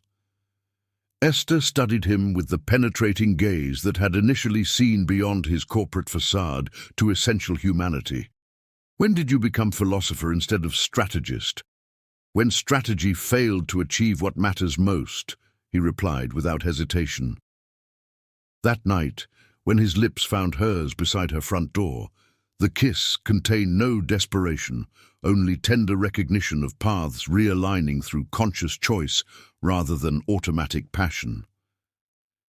"Stay," she whispered against his mouth. "Not for physical intimacy. Just be here when I wake up." They slept entwined, fully clothed atop her covers. For the first time in 5 years, both rested without ghosts between them. Not because painful history had been erased, but because they'd finally acknowledged its essential role in their transformation. Morning arrived with gentle certainty, sunlight filtering through simple curtains to illuminate two people who had survived significant destruction, both of relationship and of individual certainty. Esther woke first, studying Nicholas's sleeping face, vulnerability replacing the controlled expression he maintained during consciousness. When his eyes opened, finding her watching him, neither spoke immediately.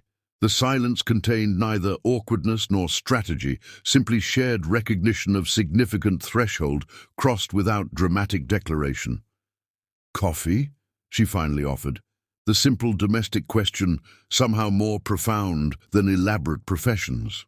"Yes," Nicholas replied, equal simplicity matching her deliberate understatement. "That would be nice." As they moved through morning routine, sharing bathroom space, preparing breakfast, discussing plans for the day, something fundamental shifted in their tentative reconnection, not dramatic reconciliation or passionate reunion, but something potentially more significant, sustainable integration. That afternoon, walking together through Telluride's autumn-painted streets, an acquaintance called greeting to Esther. The woman's curious gaze moved to Nicholas, obvious question contained in her expression. "This is Nicholas," Esther said simply, neither adding qualifying descriptors nor elaborate explanation. "We're rediscovering each other." The phrase, accurate without defining, honest without overpromising, perfectly captured their current navigation.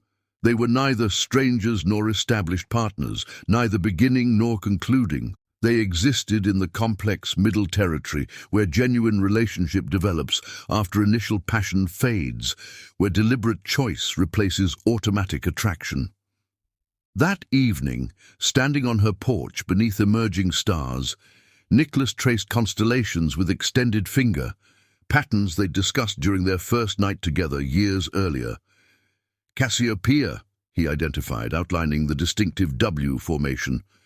The queen who boasted of beauty greater than the sea nymphs, causing divine punishment. Yet immortalized in stars despite her transgression, Esther noted, standing close enough that their shoulders touched. Punishment that transformed into eternal recognition. The metaphor hung between them, unspoken but mutually acknowledged. Sometimes painful consequences contained unexpected grace.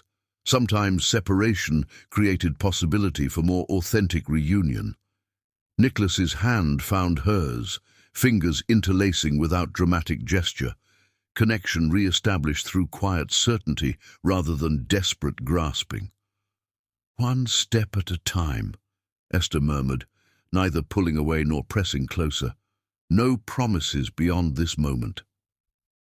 "This moment contains everything necessary," Nicholas replied, the simple truth reflecting transformation deeper than strategic calculation ever achieved.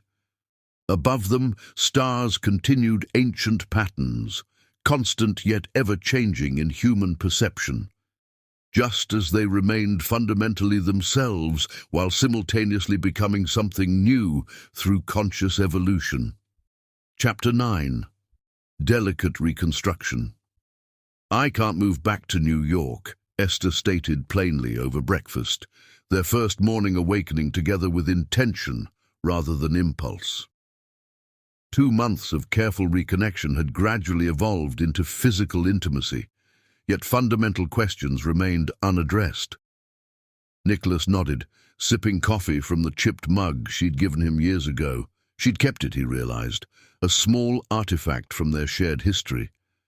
"I wouldn't ask that of you," he replied. "This is your home, your community. But your business can function without my physical presence," he interrupted gently.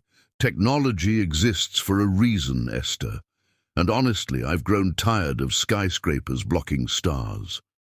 The simplicity of his acceptance, so different from the man who had once needed to control every aspect of his environment, startled her. People didn't change fundamentally, she'd always believed, yet evidence suggested otherwise. "What about the penthouse?" she asked, testing the depth of his transformation. "Listed for sale last month," Nicholas replied, surprising her with the finality of the decision. "The realtor called yesterday with an offer." "You're really leaving it all behind?" Disbelief colored her tone, despite mounting evidence of his commitment. Nicholas reached across the table, his fingers lightly touching hers. "I'm not leaving anything behind, Esther. I'm moving towards something infinitely more valuable." They established new patterns cautiously. 3 dinners weekly at her house, Sunday hikes regardless of weather, museum exhibitions when they opened in town. Nicholas converted his rented house's spare bedroom into a remote office, scheduling video conferences around their time together rather than vice versa. Physical intimacy returned gradually, tentative at first, then with increasing confidence as bodies relearned familiar landscapes transformed by time and experience, more communicative than in their youth, more patient, more attuned to nuance. "We're better at this now," Esther observed one night, her head resting on his chest as moonlight painted silver patterns across tangled sheets. Experience has advantages, Nicholas agreed, fingers tracing lazy patterns along her spine. We're not discovering each other so much as rediscovering with greater wisdom.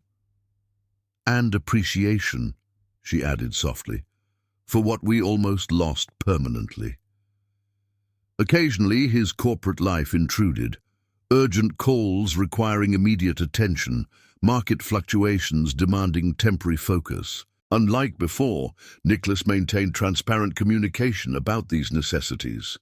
The Singapore situation needs 30 minutes, he would explain, setting clear boundaries around interruptions. Then I'm completely present for our evening. You've actually done it, Esther observed one evening, watching him decline an emergency meeting that would have once been automatic priority. Recalibrated your priorities completely. Not completely, Nicholas corrected, just appropriately. The company matters, but not at the expense of what gives life meaning. Their relationship now existed in public view, small-town curiosity making privacy impossible.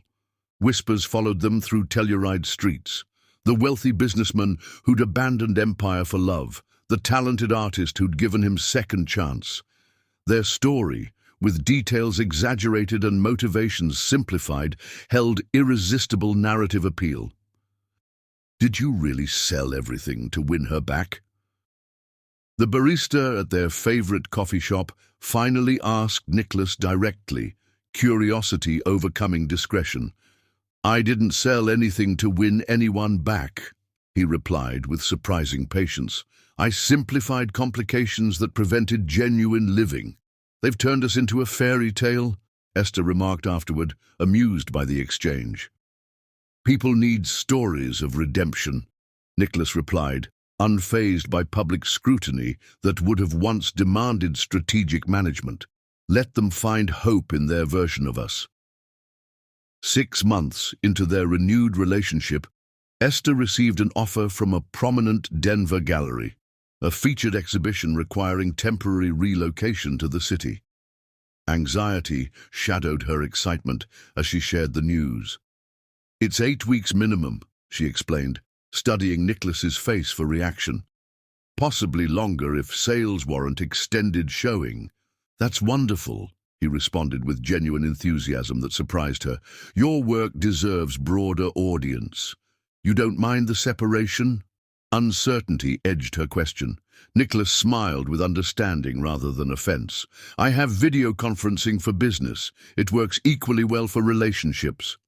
His expression grew more serious. I trust what we've built, Esther. It can withstand geographical distance because we've eliminated emotional separation.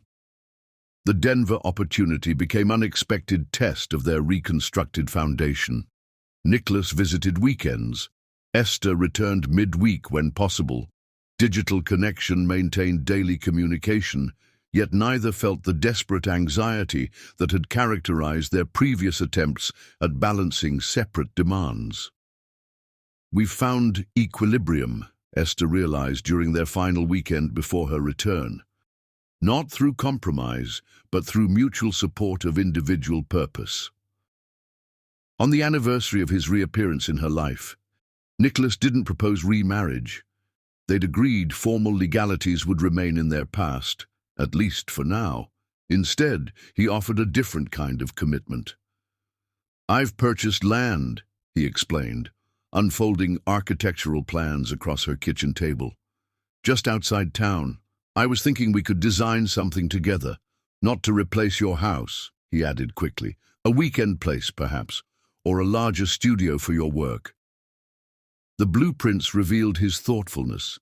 Separate spaces that could function independently, yet connect seamlessly. Room for both their needs without sacrificing individuality. A metaphor in architecture, Esther observed, smiling softly. Form following function, Nicholas agreed. Our function being interdependent autonomy rather than merged identity.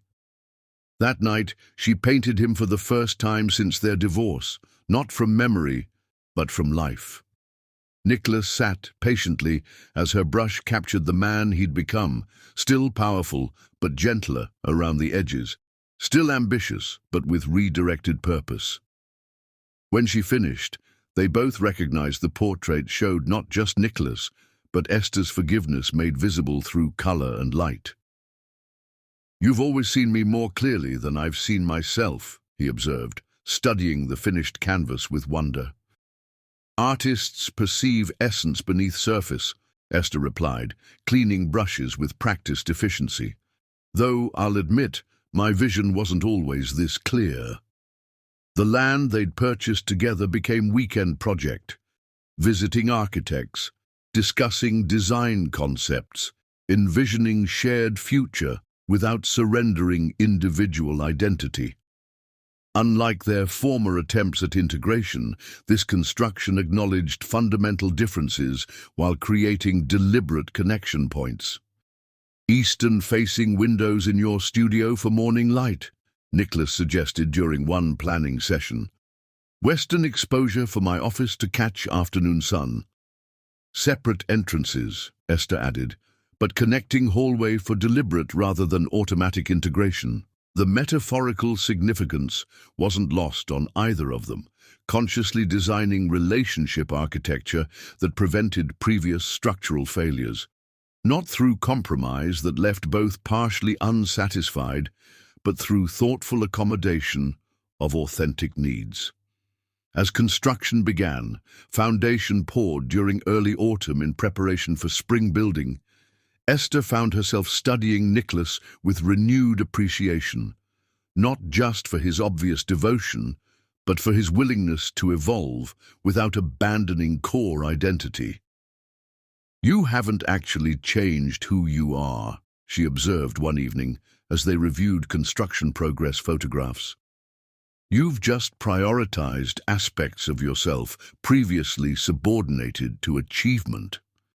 "The man I am now was always present," Nicholas acknowledged, "just buried beneath accumulation rather than essence."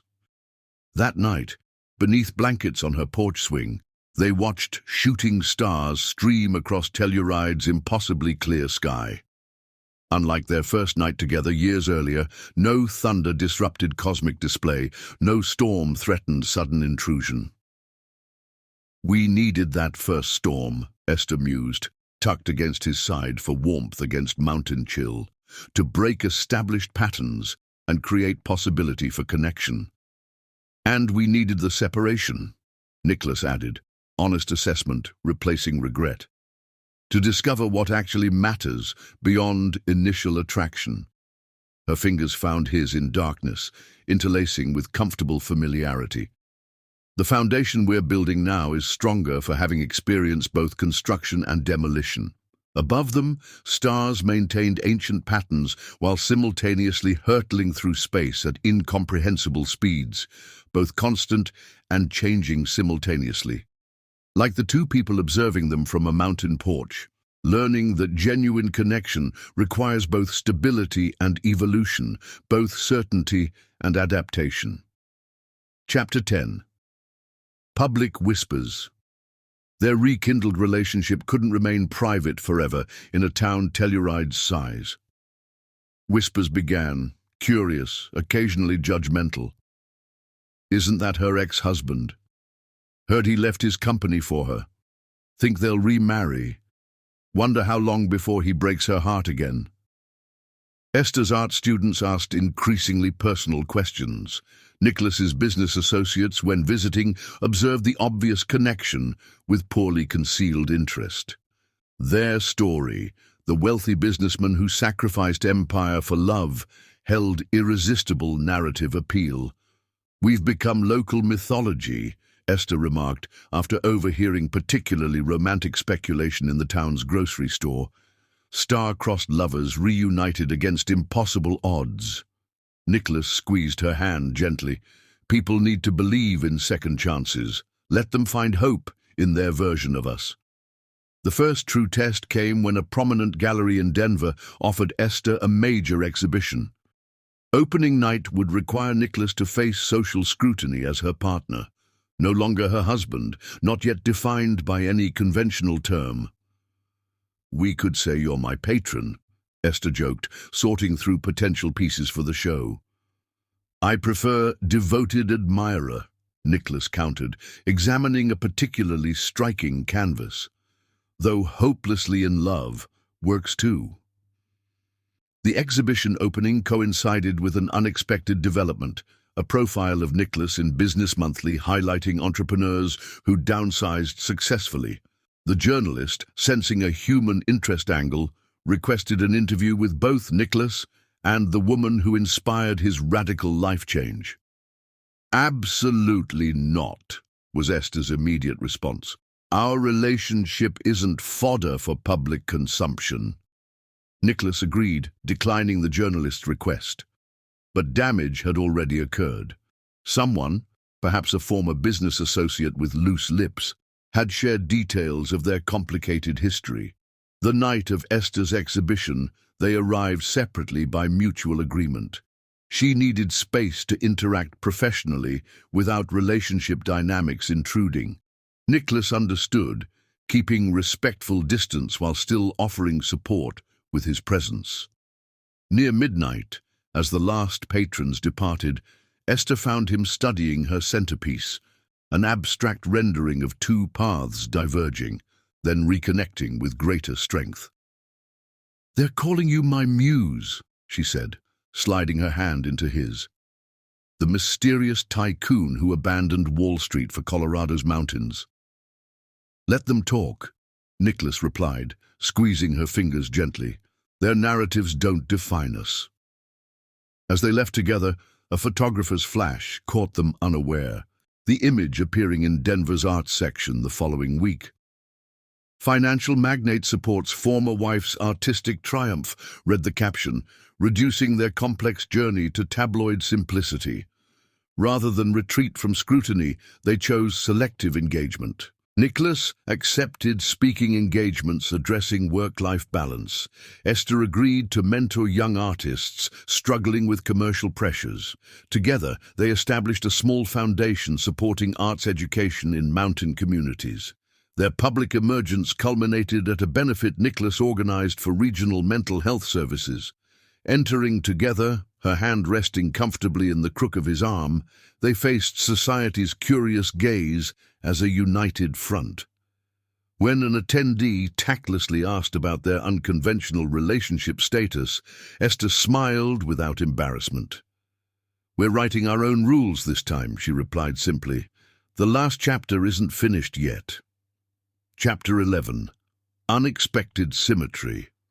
Winter blanketed Telluride in pristine white, transforming the landscape into something ethereal. Snowflakes descended in perfect crystalline formations, each unique yet harmonious in collective beauty. Construction on their shared property had paused with the first heavy snowfall, foundations laid, but walls yet unraised, a metaphor neither missed for their rebuilt relationship. Esther's 50th birthday approached, a milestone she viewed with philosophical acceptance rather than dread. The years had brought wisdom rather than mere age, experience rather than just time passed. Nicholas planned a small gathering of her closest friends, respecting her aversion to grand gestures while still honoring the significance of her life's half-century mark. They walked together along snow-hushed streets, their breath forming delicate clouds that dissipated into the crystalline air. Esther's gloved hand rested comfortably in his, the contact no longer tentative but assured.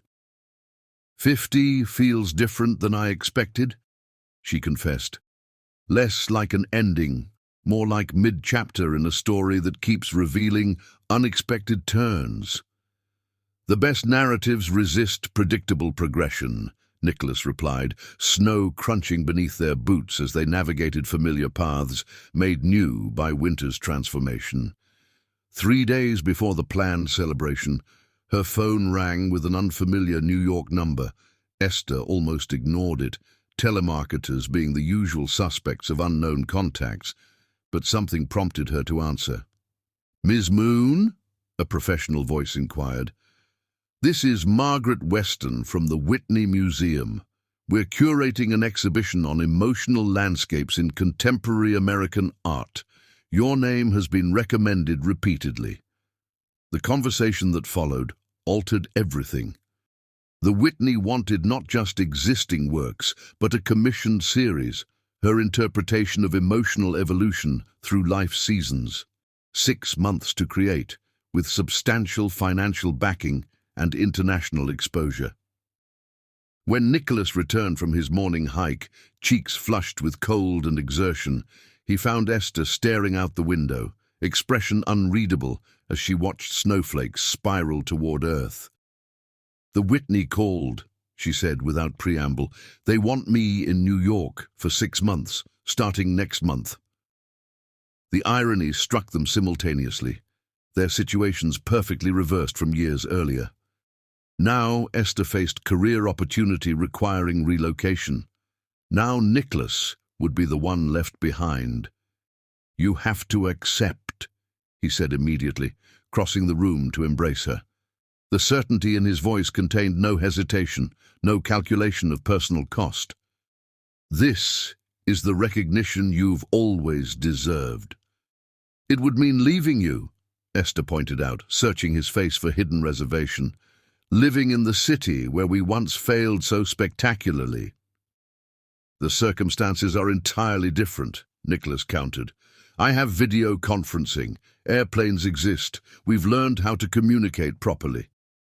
He kissed her forehead gently.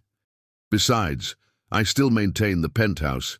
It's yours for however long you need it." "I thought you sold it," she said, surprise evident. "The offer fell through last month," he explained. "I took it as the universe's peculiar foresight." That night, lying awake beside his sleeping form, Esther confronted her fear. Not of the professional challenge, her artistic confidence had solidified with age, not even of temporary separation. They'd proven their connection could withstand distance. No, she feared symmetry itself. The universe's apparent determination to test them from both sides of the same equation. Would she fare better than Nicholas had when roles were reversed? Would her art consume her as completely as business had once consumed him? The morning of her birthday, Nicholas presented her with an unexpected gift, a small wooden box containing a single key. "To the penthouse," he explained, "completely renovated based on your original design suggestions. The north bedroom has been converted to a studio with perfect natural light." Tears blurred Esther's vision. "You knew I'd accept before I did." "I knew you couldn't refuse your art," Nicholas corrected gently, "just as you once knew I couldn't abandon my company. The difference is we're not making the same mistakes twice." The Whitney contract arrived the following day. 6 months in New York. Opening reception, coinciding with the museum's centennial celebrations.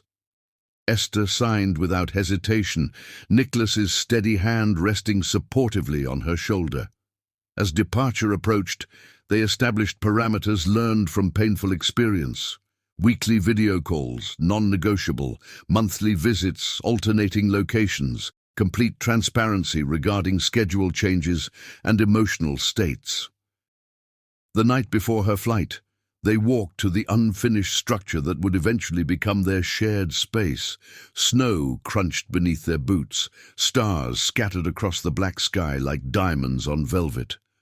The skeleton of their future home stood outlined against the night, promise taking physical form through deliberate construction. "We're testing our theory," Esther mused, breath fogging in the cold air. "That love requires space to breathe while still remaining connected."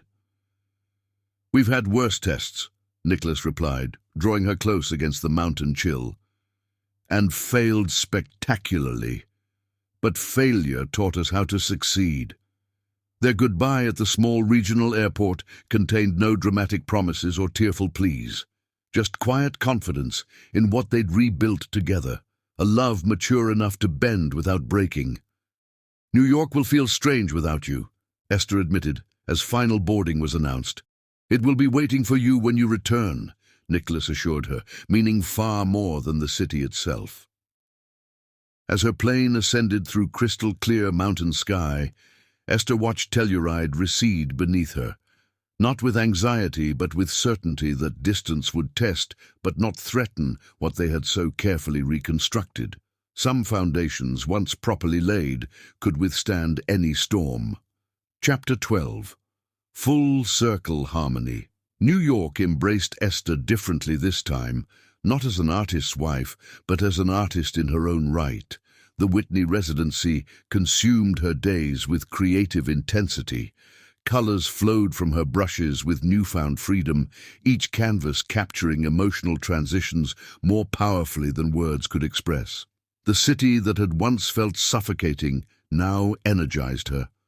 Perhaps because she walked its streets on her own terms, or perhaps because every video call with Nicholas reinforced that distance-tested but could not sever what they had so carefully rebuilt. True to their agreement, Nicholas visited monthly. Each reunion revealed subtle evolutions. Esther growing more confident in artistic circles, Nicholas more comfortable in the city that had once defined him. They explored Manhattan together with fresh perspectives, discovering hidden gardens tucked between skyscrapers and small galleries showcasing emerging talents. "You see the city differently now," Esther observed during one sunset walk along the High Line, spring blossoms emerging amidst urban steel. "Less as conquest, more as creation." "I see everything differently now," Nicholas replied, his hand finding hers, "through eyes that value beauty above acquisition." As summer painted the city in golden light, Esther completed her final commissioned piece, a massive triptych depicting emotional reconnection after profound loss. Critics praised its raw honesty, its sophisticated layering of pain and healing. The Whitney exhibition opening drew unprecedented crowds, art world luminaries mingling with curious public. "Your recent work suggests profound reconciliation," a prominent critic observed during an interview. "Is this autobiographical?" Esther's gaze found Nicholas across the crowded gallery, his tall figure distinctive even among Manhattan's elite. Their eyes locked in silent communication that transcended physical distance. "Art always contains fragments of the artist's truth," she replied diplomatically. "But I prefer letting viewers find their own meaning in the spaces between color and form." Later that night, as they walked hand in hand through the emptied exhibition space, Nicholas stopped before the triptych centerpiece. "You captured us perfectly," he murmured. "The storm, the separation, the return." "Our story deserved honoring," Esther replied simply. "Both the pain and the redemption." The exhibition's success brought unexpected opportunities. The Whitney offered Esther a permanent curatorial position, building bridges between rural artists and urban markets. Simultaneously, Nicholas received an offer to serve on the board of a sustainable investment fund headquartered in Manhattan, a role that aligned perfectly with his evolved business philosophy. "We could maintain both homes," he suggested during a late-night conversation, "neither of us permanently tethered to one location." "A bicoastal existence," Esther mused. "Telluride when the mountains call, New York when civilization beckons." 6 months later, construction completed on their mountain property, an architectural marvel blending modern lines with natural materials. Glass walls framed spectacular views, while stone foundations anchored the structure firmly to Colorado soil. Their shared space manifested the balance they'd achieved personally. Connected yet independent, integrated yet autonomous. In New York, they transformed the penthouse together, replacing sterile minimalism with warm textiles and original artwork from unknown artists they championed. The space evolved from symbol of status to haven of creativity. On the 5th anniversary of their reunion, they stood together on their Telluride property's expansive deck, watching storm clouds gather over distant peaks, not unlike the night that first brought them together. "Do you ever regret it?" Esther asked suddenly. The years we lost. Nicholas considered her question with characteristic thoughtfulness. I regret my choices that caused them, but without that separation, without learning what truly matters, he gestured to the life they'd built together. We might never have appreciated this properly. Lightning flashed across the valley, illuminating the landscape in brief, brilliant clarity, much like the understanding that had finally united them permanently. Full circle, Esther murmured, leaning into his embrace as thunder echoed through the canyon. No, Nicholas corrected gently. A spiral.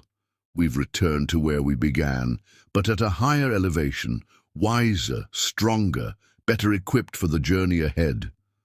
As rain began falling, gentle at first, then with increasing intensity, they remained on the deck, unwilling to retreat from nature's display. Unlike their first storm together, this one held no fear, only appreciation for forces powerful enough to alter life's direction when necessary. Later that night, as Esther curled against him beneath hand-woven blankets, Nicholas whispered into the darkness, "Thank you for opening your door that night. Both times." "Thank you for having the courage to knock," she replied sleepily. "Both times." Their love, once fractured by ambition and misaligned priorities, had reconstructed itself into something more resilient, a masterpiece crafted from broken pieces, more beautiful for having been rebuilt with intention and care. And as they drifted to sleep, while rain drummed steadily against cedar shingles, both understood that some journeys require detours to reach the proper destination. The storm that had once forced them together had returned, not as disruption, but as celebration. Nature's symphony honoring two souls who had finally learned to dance in perfect harmony with both the world and each other. Outside their window, a small hummingbird sought shelter beneath the eaves, its tiny form defying the elements with remarkable resilience. Like the two humans sleeping peacefully within, it had found its perfect sanctuary amid life's inevitable storms. The end.